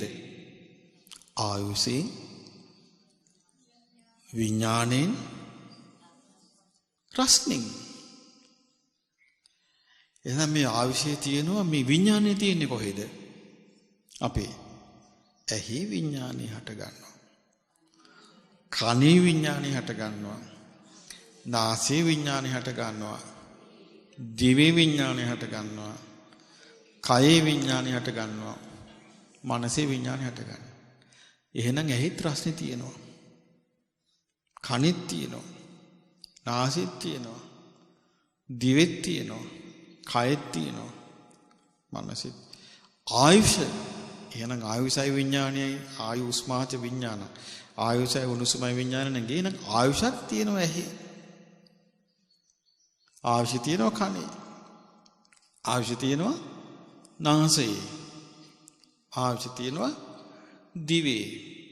ආයුෂ තියෙනවා කයේ. ආයුෂ තියෙනවා මනසේ. එහෙනම් චුත වෙච්ච ගමන් මෙතනින් එහි ආයුෂ ඉවරයි. තේරුණාද දැන්? කනේ ආයුෂ ඉවරයි. නාසයේ ආයුෂ ඉවරයි. දිවේ ආයුෂ ඉවරයි. කයේ ආයුෂ ඉවරයි. මනසේ ආයුෂ ඉවරයි. ඔන්න කලින් ආත්මය අපි එහෙම ඉවරලා චුත වුණා. චුත වෙලා ගියානම් ගිනි අඟුරු වලට අද අපි කොහෙද? නිරේ. බේරුණාද නැද්ද? බේරුණා. ඒ චුත වෙලා ඒ විඥානයේ චුත වෙච්ච වෙලාවේ විඥානයේ ගියානම් තිරිසන් ලෝකෙට අද අපි කවුරුන් අතරද? සතුන් අතර. බේරුණාද නැද්ද? බේරුණා. ගියානම් ගිහිල්ලා අර කාන්තාර ප්‍රදේශයේ හේවන නැති ගහකට තැම්පත් වුණා නම් ආද අපි කොහෙද? පෙරේතයින් අතරයි. බේරුණාද නැද්ද? දැන් මේ විඥානය ආවේ කොහෙටද? මව් කුසට. මිනිස් ලෝකෙට ආවේ. මිනිස් මව් කුසට. අද අපි හිවන තියෙන ගහයට ඉන්නවා. අපිට මතක නැහැ. දන්නේ නැහැ. භාග්‍යතුන් වහන්සේගේ ධර්මයෙන් මිසක් මේක වෙන තෝරගන්න ක්‍රමයක් නැහැ. එතකොට මේ විඥානය ගියා නම් අර ගේ අසට අද අපි කොහෙද? දිව්‍ය ලෝකේ. එතකොට මේ විඥානයේ ඒ පැවැත්ම තුළ තිබුණා නම් මේ මොකද්ද? ക്ഷേම භූමියට ගියා නම් පිපාසී නිවාගෙන ඉන්නවා. ക്ഷേම භූමියට ගියේ නැහැ කියලා අපි දැන් දන්නවනේ. එතකොට ගෙට ගියෙත් නැහැ. දැන් ඔන්න ඉන්නවා. දැන් මේ කියාපු උපමා වලින් ආරස්සාව තියෙන්නේ කොහෙද? తాවකාලික ආරස්සාව හරි. මේ ගහක් යට නම් කොළ හේවිලි කරපු ගහයට තියෙනවා මනුස්ස ලෝකේ. ඊළඟට ගෙදරක් තියෙනවා. ക്ഷേම භූමිය තමයි ස්ථිරේක. වෙන යන්න තැනක් තිබේද? වෙන යන්න තැනක් නැහැ. එහෙනම් අපි අර කියාපු තැන් වලින් ගිය ආත්මේ බේරිලා මනුස්ස ලෝකෙට දැන් අපි ආවා. කවුරුවත් අපිව එක්කගෙන ආවද? පුද්ගලෙක් විසින්. කිසි පුද්ගලෙක් අපිව මනුස්ස ලෝකෙට එක්කන් ආවේ නැහැ. කිසි පුද්ගලෙක් අපිව ඉපැද්දෙන්නේ නැහැ. එතකොට චුත වුණේ ගිය ආත්මේ මොකද්ද? ආයුස්මාත විඥානං. ආයුෂයත් උස්නයත් විඥානයත් කියන මේ තුන චුත වුණා කලින් ආත්මේ. චුත වෙලා මේ මනුස්ස ලෝකෙට අපිට මනුස්ස ලෝකේ යම් දුකක් එහෙම නැත්නම් යම් සැප දුක් විඳීමක් උරුමද ඒ උරුමේ ලැබෙන විදියට මේ මනුස්ස ලෝකෙට අපි උගෙන ආවේ කවුද? ඒ කලින් ආත්මේ කෙරුණු කර්මයේ විපාකයයි. කලින් ආත්මේ කෙරුණු පාප කර්මයේ විපාකයක් නම් ඒ ඉදිරිපත් වෙලා විඥානියත් එක්ක ගියේ. එහෙනම් මනුස්ස ලෝකෙට නම් එන්න විදියක් නැහැ. එහෙමනම් එක්කෝ නිරේ. එහෙම නැත්තම් දැන් කලින් ආත්මෙ ගියවන මේ ජීවිතේ එතකොට උපදින්නකට මායත් උපදුනිය මොනවද? ආයුස්මාච විඥානං. ආයුෂත් උණුසුමත් විඥානයත් එක්ක තමයි උපන්නේ අපි. ඔන්න දැන් ආයෙත් හැදෙනකොට ආයුෂ, ඔන්න ඇසට ආයුෂ, කනට ආයුෂ, නාසයට ආයුෂ, දිවට ආයුෂ, කයට ආයුෂ, මනසට ආයුෂත් එක්ක තමයි දැන් මේ ඉන්නේ. දැන් වැඩ කරන්නේ නැද්ද? දැන් වැඩ කර තියෙනවා. එතකොට මේ වෙලාවේ මේ කර්මයේ රැස් වී තිබේද නැද්ද? තිබෙනවා. අප කියමු කවුරු හරි මිනිස්සෙක් පාරේ යනවා. එන්ට එයාගේ සතුරෙක්. එයාගේ හිසට වෙඩි තියෙනවා. එයා පිටිපස්සෙල් යනවා. එයා දන්නේ එයා වෙන එකක් කල්පනා කර යනවා. අපි මෙයා කල්පනා කර යනවා කියලා පාටියක් දාන්න. බඩු ටිකක් අරන් පාටියක් දාන්න කල්පනා කර යනවා. එන්න කවුරු පිටිපස්සෙන් වෙඩි තිබ්බා. මොකද්ද චුත වෙන්නේ? ආයුෂයයි, උස්නයයි, රස්නයයි, විඥානයි. ඒතර මේ විඥානේ චුත වෙනකොට විඥාන කියන්නේ නිකන් එකක්ද? නෑ, කර්මයට අනුව විනාශ වෙවි තියෙන එකක්. එහෙනම් එවෙලම උපතක් කරා යනවා.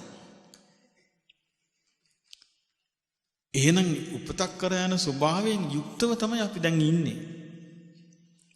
අපි දැන් ජීවත් වෙන්නේ උපතක් කරා යන ස්වභාවයෙන් යුක්ත වූ විඥානයේ ක්‍රියාකාරීත්වයක් එක්කයි. උපතක් කරා යන ස්වභාවයෙන් යුක්ත වූ විඥානයේ ක්‍රියාකාරීත්වයක් එක්ක ඉඳෙද්දී දැන් අපේ හිත බැඳිලා තියෙන්නේ කොහෙටද? ගෙදරට, දරුවන්ට,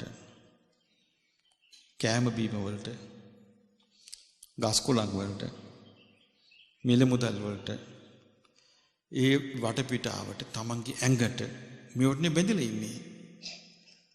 මේවට බැඳිලා ඉන්නේ. ඒ බැඳුනට පස්සේ මේ විඥානයේ තියෙන්නේ බැඳීමක් එක්කයි. තෘෂ්ණාවක් එක්කයි මේ කර්මයේ තියෙන්නේ.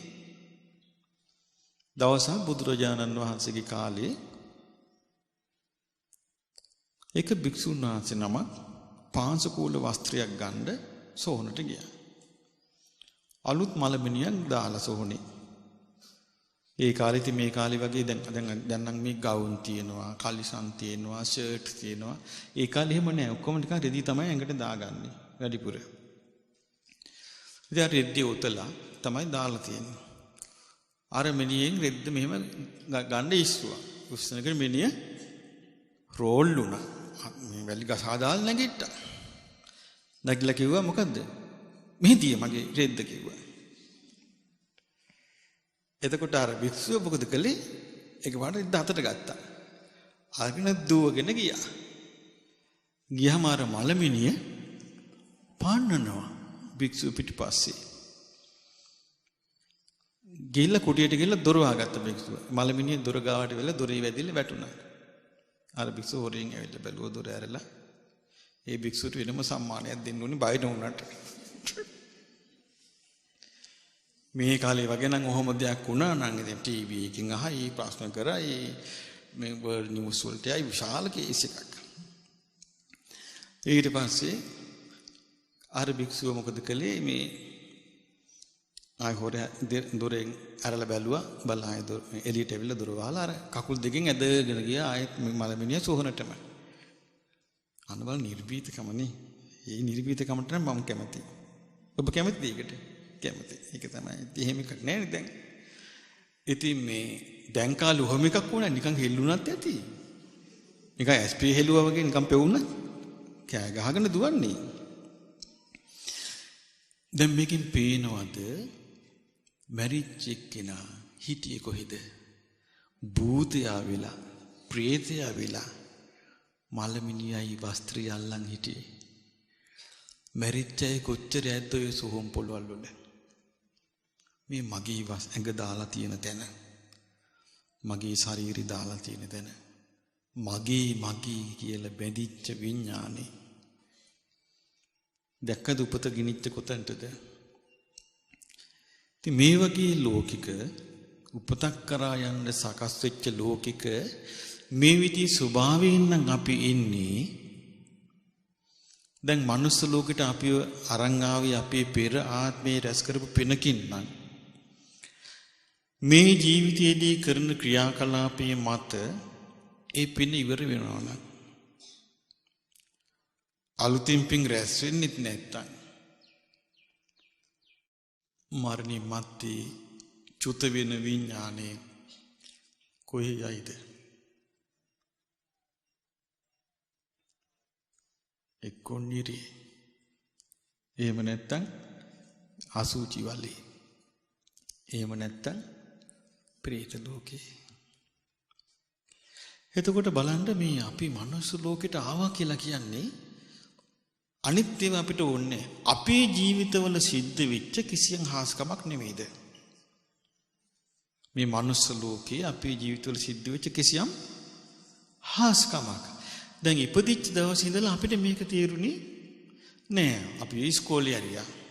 අපි පුළුවන් හැටියට ඔය ඉගෙන ගත්තා. තරුණ වයසට එනකොට අපේ ඔළුවට ආවේ රස්සාවක්.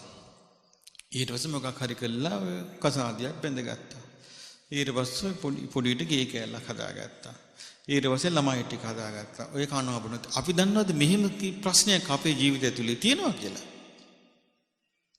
නෑ නේ. ඉතින් මේ ප්‍රශ්නෙට ස්ථිර විසඳුම තියෙන්නේ මාර්ගඵල ලැබීමයි. ස්ථිර විසඳුම. දැන් අපි මාර්ගඵල ලැබලා නෙවෙයි මනුස්ස ලෝකේ උපන්නේ. අපි රාත්‍රී සෝවාන් වෙලා උපන්නා නෙවෙයිනේ. යම් කිසි පින්බලයකින් තමයි මේ මනුස්ස ලෝකේ උපන්නේ. එහෙනම් අපිට తాවකාලිකව විසඳුමක් ලැබුණාද නැද්ද? ලැබුණා. හැබැයි මේ ආත්මේ මනුස්ස ලෝකේ තියෙන මේ අවස්ථාව, ඒ කියන්නේ දැන් අපි මේ පින් කරන ධර්මය ඉගෙන ගන්න, හිත පහදවා ගැනීමට තියෙන අවස්ථාව, ධර්ම මෙනෙහි කිරීමේ තියෙන අවස්ථාව අපි මතක තබා ගත යුතුයි. බුද්ධ දේශනාව. බුද්ධ දේශනාවේ තියෙන්නේ මේක පිරිහෙමින් යනවා කියලාද, දියුණු වෙමින් යනවා කියලාද? පිරිහෙමින් යනවා කියන එක ඇස් පන අපිට පේනවාද නැද්ද? මොනවද පිරිහෙන්නේ? ලයිට් නම් ලැබෙනවා ගම් වලට. ටෙලිෆෝනුත් ආවා. ඉස්සෙල්ලාම අර නිකන් වයර් එකකින් තියෙන එකෙන් ආවේ. රේඩියෝ අපි පුංචි කාලේ ගමටම තිබුණ රේඩියෝ දෙකක්. මුවන් පැලසන්න අපි වෙන ගේකට යනවා. ආවාසික අම්මලා දන්නවා මේවා. ඔව් පොඩි කාලේ එහෙම තිබුණේ. ලයිටුත් නෑ. ලාම්පු කුප්පි තිබුණේ අපේ ගෙවල් වල. එතකොට එහෙනම් දැන් ලයිට් තියෙනවා. වාහනත් තියෙනවා. ටෙලිෆෝනුත් තියෙනවා. ඉස්සර ටෙලිෆෝන් නැති කල් අපි ලියුම් වලින් තමයි වැඩිපුර ගණදිනු කරේ. බයිනේවත් ලියුම් වලින් තමයි බැලලෙවන්නේ. අපි ඥාති අපි ගෙවල් වලට බැලලෙවනවා ලියුම් වලින්. අම්මා කියන පුතේ මෙහෙම ලියාපන් කියලා ඉතින් අපිට දෙනවා. යවපන් ඕක කියනවා. දැන් එහෙම එකක් නැහැ. එබුවා ටස්ටක් ගාලා ගැහුවා බැන්නා ටෙලිෆෝන් එකකින්. පුළුවන්ද බැරිද? කරනවද නැද්ද? කරනවා. එතකොට දැන් පහසුකම් ඔක්කොම තියෙනවා. දැන් කන්නත් එහෙම තියෙනවා. දැන් පහසුකම් ඔක්කොමද? දැන් මේක දියුණුව. ඇත්ත කතන්දරය මොකද්ද? පිරිහීගෙන යනවා. වේගෙන් පිරිහීගෙන යනවා. මොනවද පිරෙන්නේ? මනුස්සකම්. මනුස්සකම් පිරිහීගෙන යනවා. මනුස්සකම් පිරිහීගෙන යනකොට මිනිස්සෙක් මරුවා කියලා ගානක් නැහැ. මිනිස්සෙකුගේ දෙයක් කඩා වඩා ගත්තා කියලා ගානක් නැහැ. අගය කරන්නේ කාමේ. මේක බොරුද ඇත්තද? කවුරු හරි කෙනෙක් ඒ කාලේ කවුරු හරි කෙනෙක් අශික්ෂිත විදිහට හැසිරුණොත් පිළිකුලට භාජනය වෙනවද නැද්ද? පිළිකුලට භාජනය වෙනවා. දැන් කාලේ අශික්ෂිත විදිහට හැසිරුණොත් මාධ්‍යයෙන් ෆොටෝ අරගෙන ඔයාට මොකක්ද මේ වෙලාවේ හිතුනේ කියලා මයික් එක දීලා මහනවා. ඊට පස්සේ ඔන්න යා විශාල වශයෙන් යාට ප්‍රචාරයක් ලැබෙනවා. හරි ප්‍රසිද්ධයි ඊට පස්සේ. එයා පිළිගන්නවා. තියනවාද නැද්ද එහෙම? ඔන්න පිරිහීම. එතකොට මිනිස්සු කාමයෙන් කුලප්පු වෙලා විකෘති වෙලා වේගෙන් ආයුෂ අඩු වෙනවා. ඊට පස්සේ දැන් බොරු කියන එකට තැනක් තියෙනවා. කේලම් කියන එකට තැනක් තියෙනවා. ප්‍රසිද්ධියේ නිന്ദා පහස කරොත් අසභ්‍ය වචන වලින් කෑ ගැහුවොත් වීරයෙක්. එහෙම තත්ත්වයක් තියෙනවද නැද්ද? මොකද්ද මේ දියුණුවද පිරිහීමද? ඉවසගෙන හිටියොත් නිවටෙක්. බුදුරජාණන් වහන්සේ දේශනා කරනවා මේ කන්ති පරමං තපෝ තිතික්ඛා ඉවසීම පරම තපසය.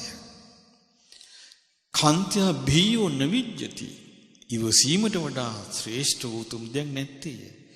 ඒක ඉන්දින්ද ඒක නිවටකම වෙනවා. ඊට පස්සේ වීරත්වයේ ඉන්නේ මොකේද? ප්‍රචණ්ඩත්වයට. වේගෙන් පිරිහිලා යන ලෝකේ ආයිමත් අපිට උපදින්න වුණොත් වේගෙන් පිරිහෙන මිනිස් ලෝකේ නැවත උපදින්න වුණොත් අර පිරිහීමට ගොදුරු වෙනවාද නැද්ද? ගොදුරු වෙනවා. ඒක පිරිහීමයි කියලා කියන්න කෙනෙක් නැත්තම් ඒකම නම් අගේ කරන්නේ ඒකටම නම් තැන ලැබෙන්නේ ඒ රැල්ලට යනවාද නැද්ද?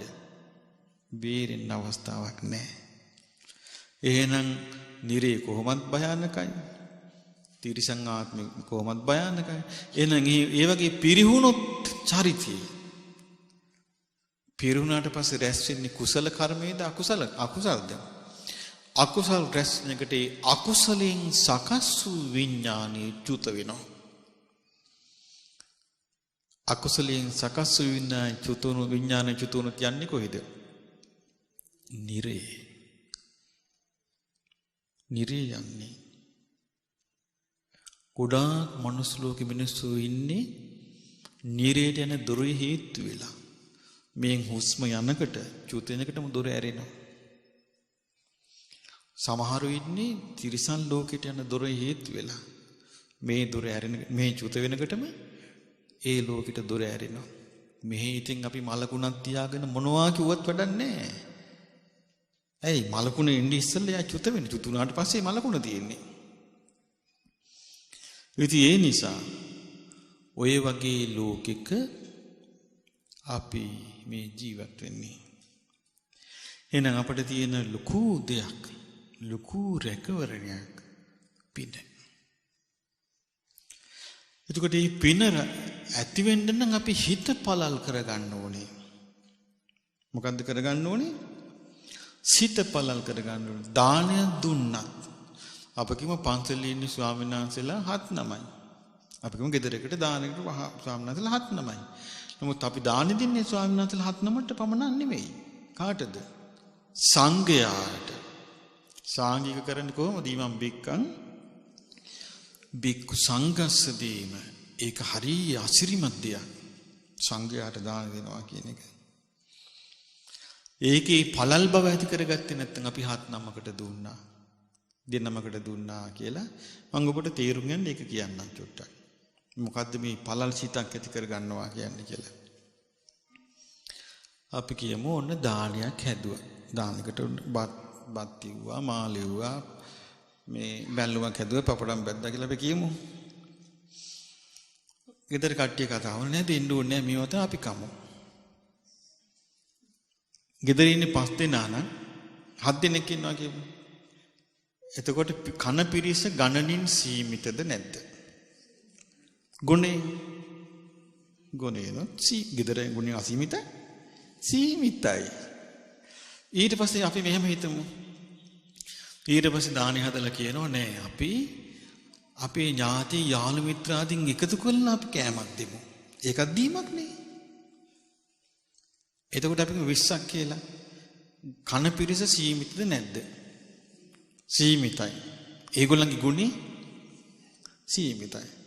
ඊට පස්සේ අපි හිතනවා නෑ අපි දන්සලක් දෙමු. ඔන්න පාර අයිනෙම පොඩි මඩුවක් ගහලා මේ හිරුවේ කැම්බීම තියාගෙන පාරේ යනට අඬ ගහනවා එන්න කාලා යන්න. එතකොට ඒ කැම ලබන පිරිස සීමිතද නැද්ද? සීමිත. ඒගොල්ලන්ගේ ගුණේ සීමිතයි. ඔන්න අපි ස්වාමීන් වහන්සේලාට අපි ගමු මෙහෙටම මහමෙවුනාටම ස්වාමීන් වහන්සේලාට ආරාධනා කරනවා. ස්වාමීන් වහන්සේලා 19යි. එතකොට 19 කියන්නේ සීමිතද නැද්ද? සීමිතයි. 19 සීමිතයි. එතකොට ඒ 19 ගුණේ සීමිතද නැද්ද? සීමිතයි. අපි මේ 19 මුල් කරගෙන සංඝයාට දෙනවා. එතකොට මේ බුදුරජාණන් වහන්සේ කාලේ ඉඳලා මේ දක්වා ගෞතම බුද්ධ ශාසනයේ පැවිදි වූ සග පිරිස ගණන් කරලා ඉවර කරන්න බෑ. එතකොට අසීමිතයි. උන්වහන්සේලාගේ ගුණය අසීමිතයි. සිරිපාදේ වගේ. සිරිපාදේ ගිහින් තියෙනවද ඔබ? කොයි පැත්තෙන්ද? පලාබද්දල පැත්තෙන් ගිහින් තියෙනවද? නෑ. හැටෙන් පැත්තෙන්. හැටෙන් පැත්තෙන් යනකොට පටන් ගන්න කොහෙන්ද සිරිපාදේ? නල්ලතන්නිය. රත්නපුර පැත්තෙන් පටන් ගද්දි පලාබද්දලින්. කුරුට පැත්තෙන් ඒ රත්නේ. එතකොට නල්ලතන්නියේ ඉඳලා සිරිපාදේ නෙමෙයිද අපි දකින්නේ. සිරිපාදේ. එතකොට අපි සිරිපාදේ කියවම ඔබට මතක් වෙන්නේ නල්ලතන්නියද? මොකද්ද මතක් වෙන්නේ? ශ්‍රීපතුල මුදුන. ශ්‍රීපාදේ කියවම ඔබට මතක් වෙන්නේ පද්මේ. ශ්‍රීපාද පද්මේ උඩමළුව. බුදුරජාණන් වහන්සේගේ ශ්‍රාවක සංඝයා කිව්වම ශ්‍රීපාදි වගේ එකක්. එතකොට ඔබට මතක් වෙන්න ඕනේ ශ්‍රීපාදේ උඩමළුව නම් ශ්‍රාවක සංඝයා කිව්වම මතක් වෙන්න ඕනේ ධර්ම සේනාධිපතීන් වහන්සේව. කවුද? සාරිපුත්ත මහරහතන් වහන්සේ. සරියුත් තෙරුන් කියලා කියන්න එපා. ඒක හරි නෑ. ඒ මේ සාමාන්‍ය මේ වර්තමාන ලෝකේ පුතඥ හාමුදුරුවරුන්ට මොනතරම් නම්බුනාම දීලා අපි කතා කරනවාද? රහතන් වහන්සේලාට එතකොට අපි කොහොම කතා කළ යුතුද? කොහොමද කියන්න ඕනේ? සාරිපුත්ත මහරහතන්. සමහර කියනවා සරියුත් මුගලන් දෙන්නම පොඩි නමල වගේ. සරියුත් මුගලන් දෙන්නම හිටියා. එහෙම කියනවා නේද? මම නම් කියන්නේ නැහැ එහෙම. කවදාවත් කියන්න හොඳ නැහැ එහෙම. එහෙමනම් කියන්නේ සාරිපුත්ත මොග්ගල්ලාන දෙදෙනා වහන්සේ කියලා. අපි ගරු කරන්නේ නැත්තම් ශ්‍රාවක සංඝයාට කවුද ගරු කරන්නේ? ඉතින් සාරිපුත්ත මහරහතන් වහන්සේ පොත්වල සඳහන් වෙලා තියෙන උන්වහන්සේ නමින්වත් කියලා නැහැ සමහර පොත්වල. සමහර පොත්වල තියෙන්නේ ධර්මසේනාධිපතීන් වහන්සේ කියලා. එතකොට ඒ කියන්නේ මේ මිලින්ද ප්‍රශ්න වගේ පොත්වල ධර්මසේනාධිපතීන් වහන්සේ. ඒ රහතන් වහන්සේලා ඒ කියන්නේ රහතන් වහන්සේලා සාරිපුත්යන් වහන්සේව හැඳින්වෙන්නේ ඒ වගේ නමින්වත් කතා කළේ නැහැ ගෞරවයට. ඊළඟට කවුද? මහා මොග්ගල්ලාන මහරහතන් වහන්සේ. ඊළඟට කවුද? මහා කස්සප මහරහතන් වහන්සේ. මුගලන් මහරහතන් වහන්සේ ගැන හරි අසිරිමත් සිද්ධියක් වුණා. බුද්ධ කාලේ එක්තරා දුප්පත් තරුණයෙක්, මේ කියන්නේ මේ හරක් බලන ළමයෙක්. ඉතින් මේ හරක් බැලුවත් ඒ කාලේ හරිතන ඉඳලා හරක් බලලා තියෙනවා. ඒ කියන්නේ උන්වහන්සේ මේ ඒ කාලේ හිටිය මිනිස්සුන්ට අර හිත පහදවා ගැනීම හැකියාව තිබුණා. අද හිත පහදවා ගැනීම හැකියාව අඩුයි. කුසල් වල හිත පිහිටුවා ගැනීම හැකියාව අඩුයි. අද හිත අපහැදෙන ස්වභාවය වැඩි. හිත කුසලයේ පිහිටන්නේ නැති එක වැඩි. අකුසල් වල පිහිටන එක වැඩි. කුසල් වල පිහිටන එක අඩුයි. අද අනතුරු වැඩි. එදා ඉතින් ඒ තරුණයා හරි පැහැදීමෙන් හිටියා සංඝයා ගැන. දැන් දවසක් එයා හරක් ටික දැක්කගෙන යනවා. යනකොට මෙන්න ඉස්සරහට වඩිනවා. නීල වර්ණ දේහයකින් යුතු ශාන්ත වූ ඉඳුරන් ඇති රාගාදී කිසි කෙලෙසුන් නැති අපමණ මෙත් සිත ඇති කරුණාවෙන් වඩිනවා. කවුද?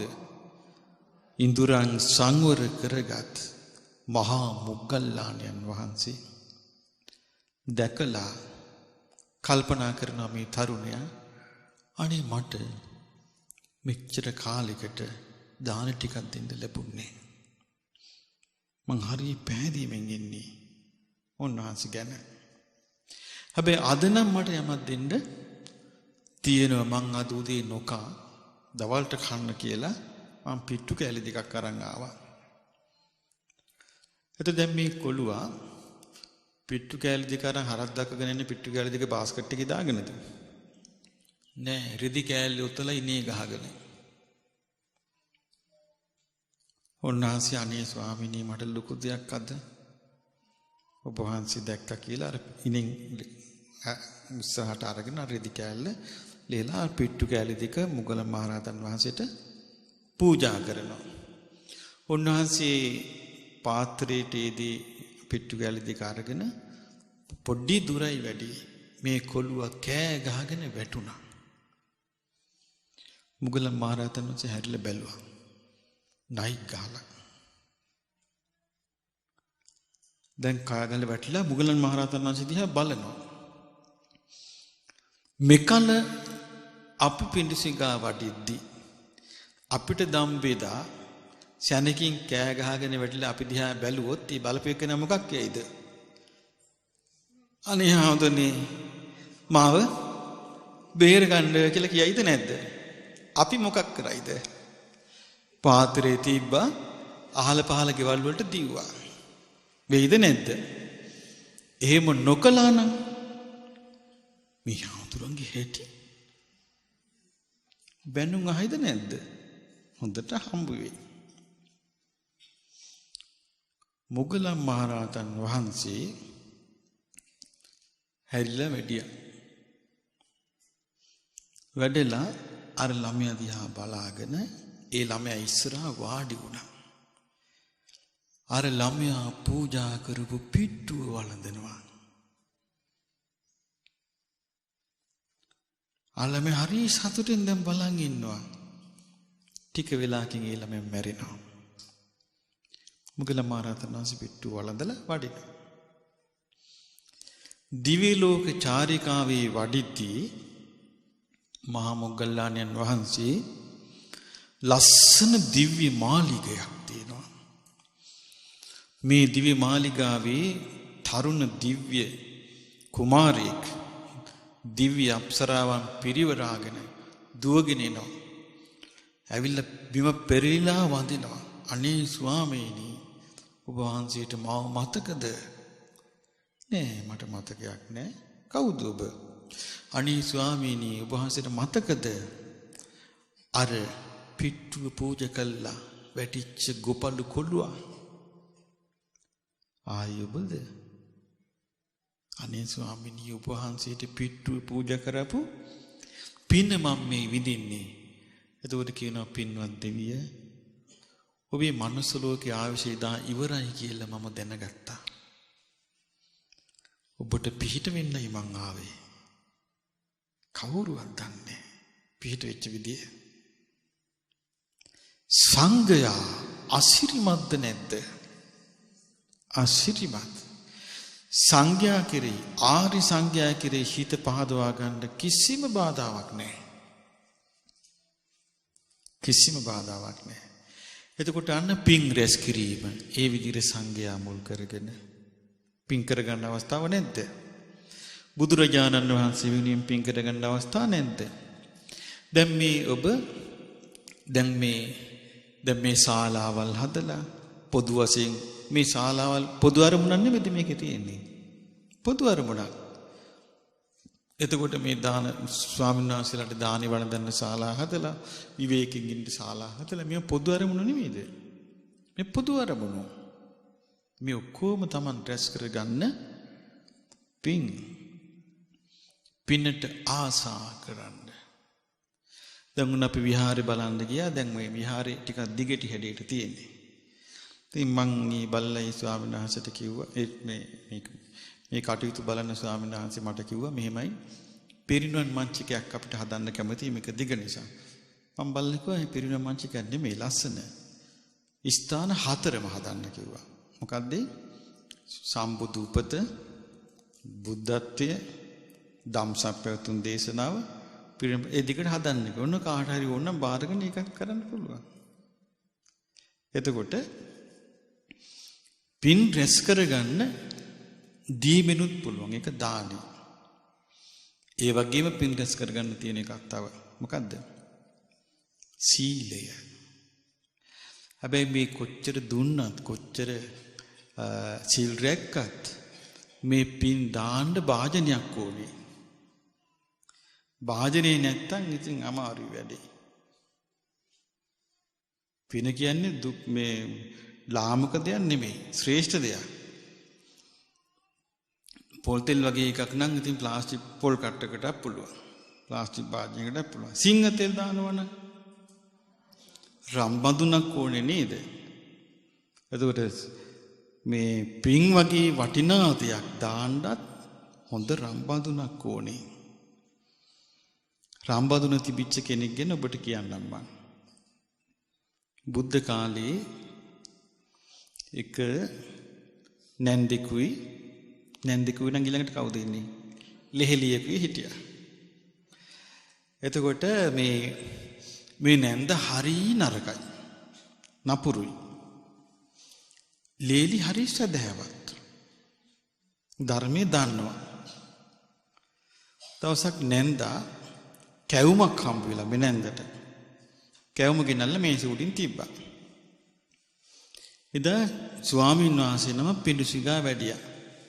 මේ කියන කාරණේ අනුව පේනවා පිඬුසිඟා වැඩිලා තියන්නේ නම් රහතන් වහන්සේ නමක්. වැඩියා.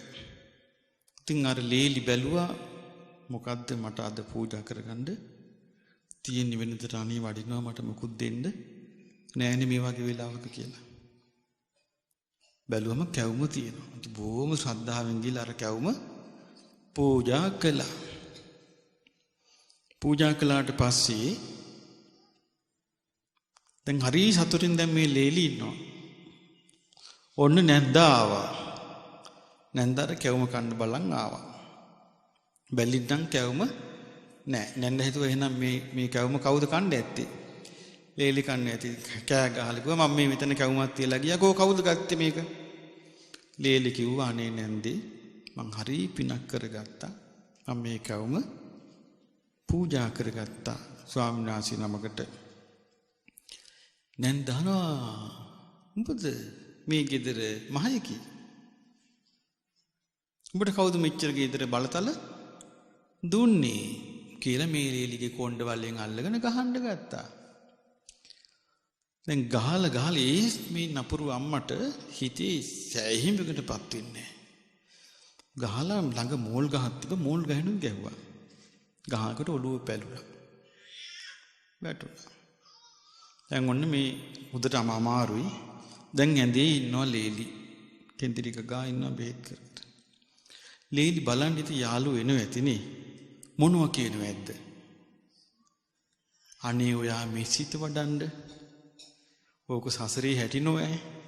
ඔහොම කියනව ඇද්ද? නෑ මොකද්ද කියනව ඇත්තේ? අනේ බණ්ඩාරනාකි අම්මන්ට කරගන්නදී. මේ ගෑණි මේ කරපු වැඩි ඔයාවක වික්කය ඔයාවක කෑවයි. මොකද මේ කියලා අර අම්මන්ඩිට බයිනවාද නැද්ද? බනින්න බරින්න එකට සවන් දුන්නොත් ලේඩිගේ හිතට මොකද වෙන්නේ? දූෂිත වෙනවාද නැද්ද? අනුන්ට තමන්ගේ හිත දූෂණය කරන්න නොදී රැකගෙන ඉන්න නම් හොඳ බඳුනක් තියෙන්න ඕනේ. මොකක්ද මේ වාජනේ? මෛත්‍රිය. මෛත්‍රිය කියන එකේ හිටියා තරහ නොගෙන හිටියා. තරහ නොගෙන ඉන්න නම් හිත පටු වෙලා තියෙන්න ඕනේද? පළල් වෙලා තියෙන්න ඕනේද? පළල් හිතකින් හිටියා. ඒ ලේලි කලේ ලේසි එකක්ද අමාරු එකක්ද? අමාරු එකක්. ඇයි ඒ වෙලෙම මල්ලා නම් කමන්නේ විඳවනවා. ඊට පස්සේ මේ ලේලි මල මහා මොග්ගල්ලාන මහරහතන් වහන්සේ චාරිකාවේ වඩිද්දී ඔන්න ආයෙත් පේන අලුත් මාලිගාවක්. කවුද මේකේ කියලා බැලුවා. බලද්දි දිව්‍ය අප්සරාවක් පිරිවර සේනාවත් එක්ක ඇවිල්ලා වන්දනා කළා. අනේ ස්වාමීනි මට හරි සතුටුයි මේ සංඝයා දකින්න එක කිව්වා. ඇයි කියලා ඇහුවා. අනේ මම කැවුමක් පූජා කරගෙන මේ ඔක්කොම ලැබුණේ කිව්වා. ඒ කොහොමද කියලා අනේ මම කැවුමක් පූජා කරලා මෝල් ගස් පාටකුත් කාලා ඒත් මම මේ පින්නම සිහි කර කර හිටියා. කළ පින්න සිහි කර කර සිටීමට උදව් කරන්නේ තරහ නැති බවයි. තරහ තිබ්බොත් කළ පින සිහි කරන්න බැරුව යනවා. තරහ වෙච්ච පුරුදු වෙලා තියෙන සසරිය අපි රාග දේශ මොහ පවත්වන්නනේ. එතකොට ඒ රාග දේශ මොහ පවත්වන්න නම් පුරුදු වෙලා තියෙන්නේ අර තරහක් ආවොත් පින මෙනෙහි කරගන්න බෑ. එතකොට මොකක්ද වෙන්නේ? තරහ තමයි මෙනෙහි කර කර ඉන්න වෙන්නේ. දැන් එතකොට තරහ මෙනෙහි කරන්න නම් තරහ පිහිටන්න නම් මොකක්ද එතනදී ඇති වෙන්නේ? සාමාන්‍ය ලෝකයා කල්පනා කරන පිළිවෙලට තමයි තරහ හටගන්නේ. මොකද්ද සාමාන්‍ය ලෝකයා කල්පනා කරන පිළිවෙල? සාධාරණයයි අසාධාරණයයි. ඒක ආර්ය ශ්‍රාවකෙක් කල්පනා කරන පිළිවෙල නෙවෙයි. සාමාන්‍ය ලෝකයා හිතන්නේ මම මෙච්චර හොඳට ඉඳලා ඇයි මට මෙහෙම කලේ? මේක හරි අසාධාරණයක් නොවේ. මට කරපු මේක අසාධාරණයක් නොවේ කියලා හිතනකොට නූපන් තරහ උපදිනවද නැද්ද? අනිත් ඇත් කියනවා ඇයි ඔයාට මේ කරපු හැටි මේ ගෑනිට මේක පළ දෙන්න ඕනි. බලන්න ඔයාට මේ කරපු දිවා මොන වරදක් කළාද? ඔයාට කොච්චර අසාධාරණයක්ද මේ උනේ? එතකොට ලෝක චින්තාව ලෝකයේ කතා කරන ස්වභාවය මොකද්ද? සාධාරණයයි අසාධාරණයයි කතා කරපු ගමන් දැන් මේකෙන් ඈතර වෙන සසරෙන් ඈතර වෙන එක්කිනාට ඕක හරියන්නේ නැහැ. ඇයි? තේරිනා මේ සසරේ හැමතිස්සෙම සිද්ධ වෙන්නේ සාධාරණේ නෙවෙයි. අසාධාරණයට ලක්වීමමයි. ඒක ලෝක ස්වභාවය. ඒක ලෝක ස්වභාවය. එතකොට අසාධාරණයට ලක් වෙනකොට දැහැමි මිනිසයා අසාධාරණයට ලක් වෙනකොට ඒ දැහැමි මිනිසයාට නැත්තම් පළල් බුද්ධිය මොකුත් කරගන්නත් බැරි නම් එයාට වෙන්නේ මොකද්ද? හිතේ තරහ පිහිටන එකයි. එතකොට හිතේ තරහ නොපිහිටාගෙන ඉන්න නම් එයාට තේරෙන්නේ මොකද්ද? මේ තමයි සසරේ ස්වභාවය. මම නිරේ කොච්චර දුක් විඳින්නේ නැද්ද? දැන් මේ ලෝකේ සාධාරණ අසාධාරණ හොයනවා. අපි කොහොම ඔන්න මරුණාට පස්සේ අපි කොහොම උපදිනවා කියලා ගවයෙක් වෙලා. ගයෙක් වෙලා උපන්නාම ඔන්න ගව පැටියා. ඔන්න කන්න පොඩ්ඩක් දීලා හදනවා. ඊට පස්සේ ඉස්සෙල්ලා මේ ගව පැටියට මොකද්ද කරන්නේ? වැඩ ගන්න ලොකු වෙන්නකොට කරා බොනවා. කරා බොනවා කියන්නේ ගවයාගේ තියෙන අර කෝසේ තලනවා. ගවයන්ගේ කෝසේ තලනවා බාර අදින්න පුළුවන් වෙන්නේ කාම ශක්තිය නැතු යන්නයි. ඒක එතකොට ගවයාට සතුටක්ද? අප්‍රමාණ දුකක් විඳින්න ඕනි ගවයාගේ වෘෂණ කෝෂ තලද්දි. ඊට පස්සේ ගවයා විකුණනවා වැඩට. කාරත් එකට බඳිනවා. හුරුතල් කර කරද වැඩ ගන්නේ. එතකොට ගවයාට හැත්තයක් දෙන්න පුළුවන් උණ හේම්බිරිසා ඇඟේ කැක්කුම් ඇඟේ අමාරු කියන්න පුළුවන් දෙයට ඒකක්වත්. එතකොට යා හොඳ අසාධාරණයකට ලක් වෙන්නේ නැද්ද? ගවයා වැඩ කළා ඉවර වෙනවා. ඊට පස්සේ ඒ මිනිස්සයා කියන දැන් මුගෙන් වැඩක් නැහැ. මූ අපි මාසට විකුණමු. මාස් කඩකාරය ඇවිල්ලා මේ ගවයා ඇදගෙන යනවා. උපන්න දවසේ ඉඳලා අසාධාරණයට ලක් වෙන්නේ නැද්ද? මේ සසරේ ස්වභාවය. එතකොට මේ අසාධාරණ ලක්විවි ගිහිල්ලා අවසානයේ තව කෙනෙකුගේ මේ මන්න පහරට ගොදුරුන එක්ක කුළු ගෙඩියකින් නල්ලට ගහනවා. සසරේ අසාධාරණ නැද්ද එතකොට? ඒකයි බුදුරජාණන් වහන්සේ වදාළේ මේක යන්න එපා කියලා. මේ සසරේ යන්න එපා කිව්වේ ඒකයි. මේකෙන් ඈතර වෙන්න කිව්වේ ඒකයි. දැන් තේරුණාද මේකේ භයානකකම? ඔය චුට්ටක්. ඔයගේ කොච්චර නන්ද? പ്രേත ලෝකෙ මොනතරම් නැද්ද අසාධාරණකම්? නිරේ කොච්චර ඇද්ද? ඒ නිසා මනුස්ස ලෝකෙ කොච්චර අසාධාරණකම් වෙනවද? මේ නොකල වැරදි වලට කොච්චර බැනුම් අහනවද? නින්දා පාසින් දිනවද? නඩු මාර්ග වලට භාජන වෙනවද? මැරුම් කනවද? දැන් අර ඉරාකේ එහෙම පේන්නේ නැද්ද? අර අහිංසක අම්මලා ළමයි මේ කල වැරදි වලටද මේ මැරුම් කන්නේ? නෑනේ. එතකොට මේ වගේ සසරක මේ ස්වභාවයේ පළල්ව දැක්කොත් එයාට බැරිද කේන්ති නොගෙන ඉන්න? පුළුවන්. හිත තරහ උපද්දවා ගන්න නැතුව ඉන්න මහන්සි ගන්න ඕනේ. පුළුවන් නෙමෙයි මහන්සි ගන්න ඕනේ.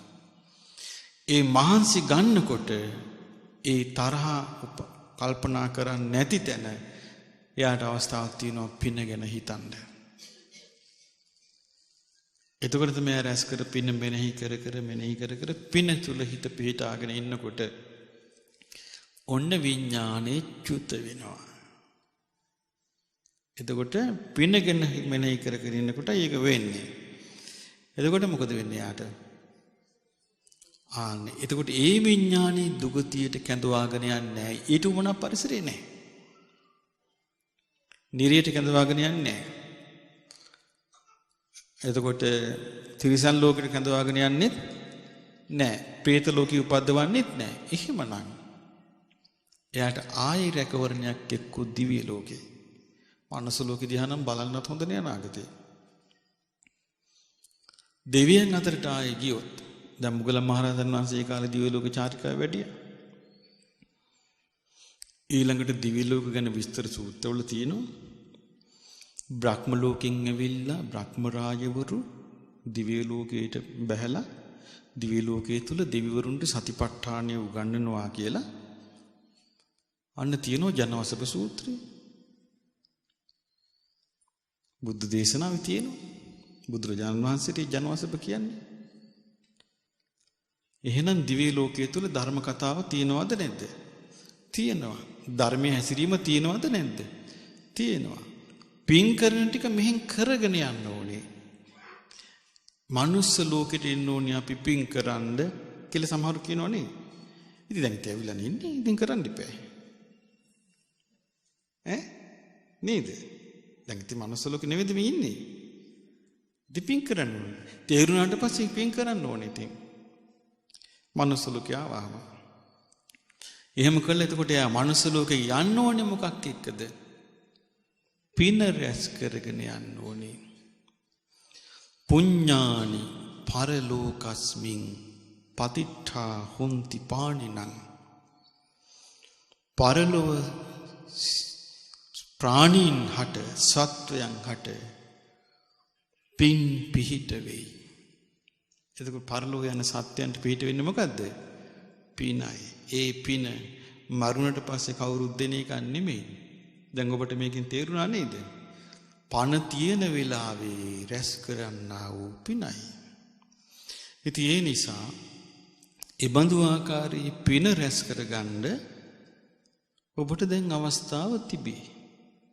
ඉතින් මේ අවස්ථාව තියෙන්නේ අපි මේ අතේ පයේ හයිය තියෙනකන් මේ විඥානීය ක්‍රියාකාරීත්වය තියෙනකන් ඊළඟට අපේ නිරෝගීකම තියෙනකන් ඊළඟට මේ ධර්ම ශ්‍රවණය තියෙනකන් මේ ධර්ම ශ්‍රවණයක් නැතුව ගියොත් පින රැස් කිරීම ගැන කතා බහ නැතුව ගියොත් සසරෙන් එතර වීම ගැන වචනත් අහන්න නොලැබුණොත් එහෙනම් මිනිසුන්ගේ හිත පහදින්නේ කොහේද? ආය අපි මෙතන උපදින්න ඕනේ ආයයි. හරි ඒකට කමක් නැහැ ආයයි මෙතන උපදින්න පුළුවන් නම්. ආය මනුස්ස ලෝකෙට එන්න පුළුවන් නම් ආත්මභාව 1000ක් හරි කමක් නැහැ කිව්ව මේකේ තියෙන දුක විසගෙන ඉන්න පුළුවන්ද? ඇයි එහෙම තීරණ කවුද තීරකයා? එහෙම තීරණය කරන්න කෙනෙක් නෑ. දැන් අපි ගම්මු බුදුරජාණන් වහන්සේ ගැන හිතමු අනිත්‍ය ගැන කල්පනා නොකර. දීපංකර පාදමූලයේදී බුදුරජාණන් වහන්සේ නියත විවරණ බෝසත් කාලේ නියත විවරණ ලැබුවාද නැද්ද? ලැබුවා. එතකොට දීපංකර බුදුරජාණන් වහන්සේ මොකද්ද වදාළේ?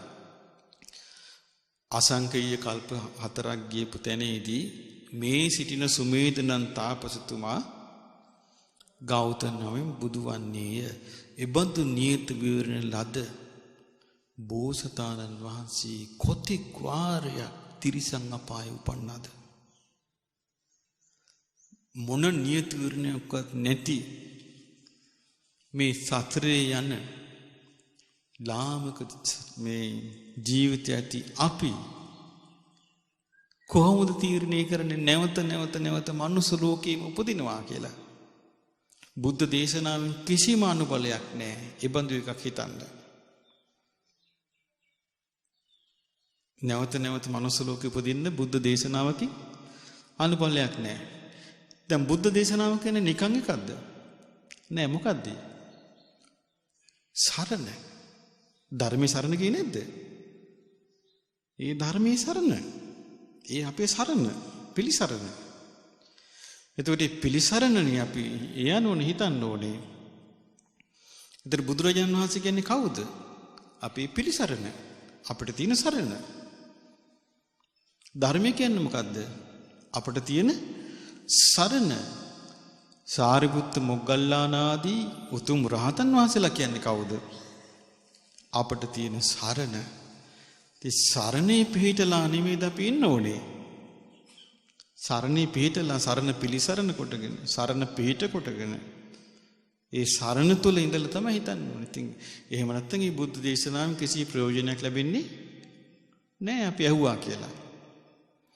අපි ඇහුව කියලා අපේ දුෂ්ටකම් නැතු යන්නේ නැත්නම් ඊර්ෂියා නැතු යන්නේ නැත්නම් කෝන්තර නැතු යන්නේ නැත්නම් වෛර නැතු යන්නේ නැත්නම් අභූත චෝදනා ඒව තියෙනෝනේ ඔය ගලු අරුපුදනේ ඕ නැතු යන්නේ නැත්නම් අපි කොහෙද? පරණවල්ලේ. ඒක එහෙම නෙමෙයිද ඒක? ඉතින් ඒ නිසා අපේ ජීවිත පිනෙන් දියුණු කරලා යම් ප්‍රමාණයකට විනාශ කරගන්න පුළුවන් දුර්ලභ අවස්ථාවක්. එතකොට ඒක තියෙන්නේ අපි හිතාමතා නෙමෙයිද මේක කරන්න තියෙන්නේ. එතකොට දැන් ඔබට මේ කියපු කරුණ ඇසුරෙන් ඔබට තේරුම් ගියේ මොකද්ද? කවුරුවත් අපිට මෙවිල්ලා මේක කළා දෙනවද? අප විසින් කරගත යුතුද? අප විසින් කරගත යුතුයි. කවුරුවත් එහෙම කළා දෙන්නේ නැහැ. තම තමන් විසින් තම තමන්ගේ යහපත සල්සා ගත යුතුයි. ඒක බුදුරජාණන් වහන්සේගේ ධර්මයෙන් පෙන්වා දෙන එක විතරයි කරන්නේ. තම තමන් විසින් තම තමන්ගේ යහපත. ඔබට පුළුවන් ද මට යහපත සලස්සන්න? බෑ. ඒක කවුද කරන්න ඕනේ? මා විසින්. මට පුළුවන් ද ඔබව සසරින් එතර කරවන්න? බෑ. ඒක කරගන්න ඕනේ ඔබ විසින්. ඉතින් බුදුරජාණන් වහන්සේ ගාවට එක දවසක් දෝතක කියලා මානවයෙක් මහා පින්වන්තයෙක් ඇවිල්ලා කිව්වා, අනේ ස්වාමීනි භාග්‍යතුන් වහන්සේ මාව මේ සැකයෙන් ඈතර කරවන්න කිව්වා. මං සැකයෙන් ඈතර කරවන්නේ නැහැ කිව්වා. ඔබ ධර්මයේ හැසිරෙන්න. ධර්ම විසින් ඔබ සැකයෙන් ඈතර කරාවි කිව්වා. එතකොට අපිට ධර්මයේ ලබා දෙන්න නිවන හෝ මාර්ගඵල හෝ බාහිර කෙනෙකුට දෙන්න බෑ. අපි ඒක හරි විදිහට තේරුම් ගන්න ඕනේ. දෙන්න බෑ. එහෙම දෙන්න පුළුවන් නම් ඉස්සල්ලාම දෙන්නේ කවුද ඒක? බුදුරජාණන් වහන්සේ. බුදුරජාණන් වහන්සේ ගාවට කෙනෙක් ඇවිල්ලා ඇහුවා, භාග්‍යතුන් වහන්සේට පුළුවන්ද කියලා මෙම දේශනා කරද්දි මේ ලෝකෙම ඊතර කරනවද? ලෝකෙන් භාගයක් ඊතර කරනවද? ලෝකෙන් කාලක් ඊතර කරනවද කියලා ඇහුවා. උන්වහන්සේ උත්තර දුන්නේ නැහැ. නිස්සද්දව හිටියා. ඊට පස්සේ ආයෙත් ඇහුවා, අනේ භාග්‍යතුන් වහන්සේ ධර්ම දේශනා කරගෙන යනවා, ලෝකෙම ඊතර කරනවද? ලෝකෙන් භාගයක් ඊතර කරනවද? ලෝකෙන් කාලක් ඊතර කරනවද? ආයෙ නිස්සද්දව හිටියා. ආනන්ද හාමුදුරුවෝ අතින් ඇදගෙන පැත්තකට ගියා. කියලා කිව්වා, පින්වත ඔහොම අහන්න එපා ප්‍රශ්න. ওই ප්‍රශ්න අහන ක්‍රමේ නෙවෙයි කිව්වා. ඔබ මෙහෙම අහන්න කිව්වා භාග්‍යවතුන් වහන්සේ ලෝකේ යමෙක් සසරින් ඈතර වෙයි නම් ඒ ඈතර වන්නා වූ ප්‍රතිපදාව කුමක්ද? පැහැදිලි නැද්ද එතකොට? එතකොට බුදුරජාණන් වහන්සේට තව කෙනෙක් කිව්වා අනේ භාග්‍යවතුන් වහන්සේ මේ මිනිස්සු ඔක්කොම භාග්‍යවතුන් වහන්සේ කිරේ බහැදින් තින ඔක්කොම එකතු කරලා ධර්මයේ කියලා ඉක්මනට ඈතර කරවන්නකෝ කිව්වා. එතකොට බුදුරජාණන් වහන්සේ වදාලා පින්වත ඔබ රජගහ නුවර කියන දන්නවද කියලා ඇහුවා. දන්නවා කිව්වා. දැන් සවැත් නුවර ඉඳලා රජගහ නුවරට යන පාර අහනවා කිව්වා කෙනෙක් දෙන්නේ. අහනකොට එක්කෙනෙක් දෙන්නටම එකම විදිහට පාර විස්තර කරලා දෙනවා කිව්වා. මෙන්න මෙහෙම යන්න. මෙහෙම යනකොට වම් පැත්තට හාන්දියක් තියෙනවා. වම් පැත්තට පාරක් තියෙනවා. ඒක යන්න එපා. දකුණු පැත්තට හැරෙන්න. ටිකක් දුර ගිහිල්ලා මෙහෙම හැරෙන්න කියලා කියනවා කිව්වා. ඉතින් ඔක්කොම අහගෙන ගිහිල්ලා එක්කෙනෙක් අතරමඟදී කියපු එක අහන්න නැතුව වෙන පාරක යනවා. තව කෙනෙක් කියපු එක අහගෙන ඒ පාරෙම යනවා. ඉතින් එක්කෙනෙක් කියපු එක අහගෙන ඒ පාරෙමත් යනවා නම් අනිත් එක්කෙනා වරද්ද ගන්නවා නම් මම පල්ලිද කියලා ඇහුවා. හරි නේද ඒ කාරණේ? ඒ නිසා කිසි කෙනෙකුට තව කෙනෙක්ව මුදවන්න බෑ. ඒක කවුද කරන්නේ? අත්තනාව කතම් පාපං අත්තනා සංකිලිස්සති. තමා කරන්නා වූ පාපෙන් තමා කිලුටු වෙයි. අත්තනා අකතම් පාපං තමා නොකරන නිසා පව් අත්තනාව විසුජ්ජති. තමාම පිරිසිදු වෙයි.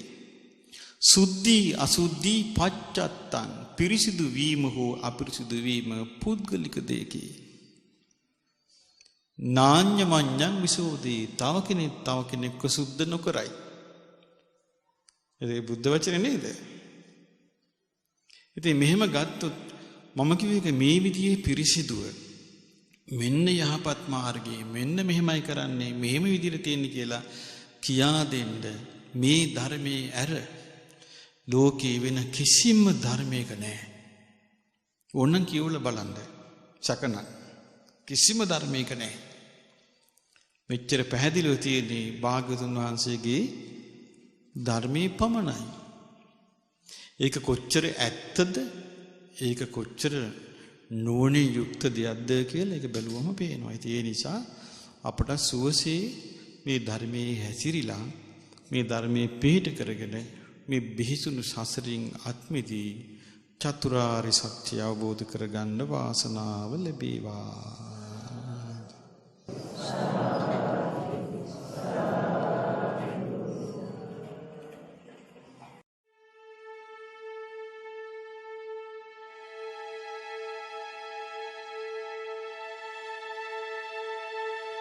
දම් සිහනද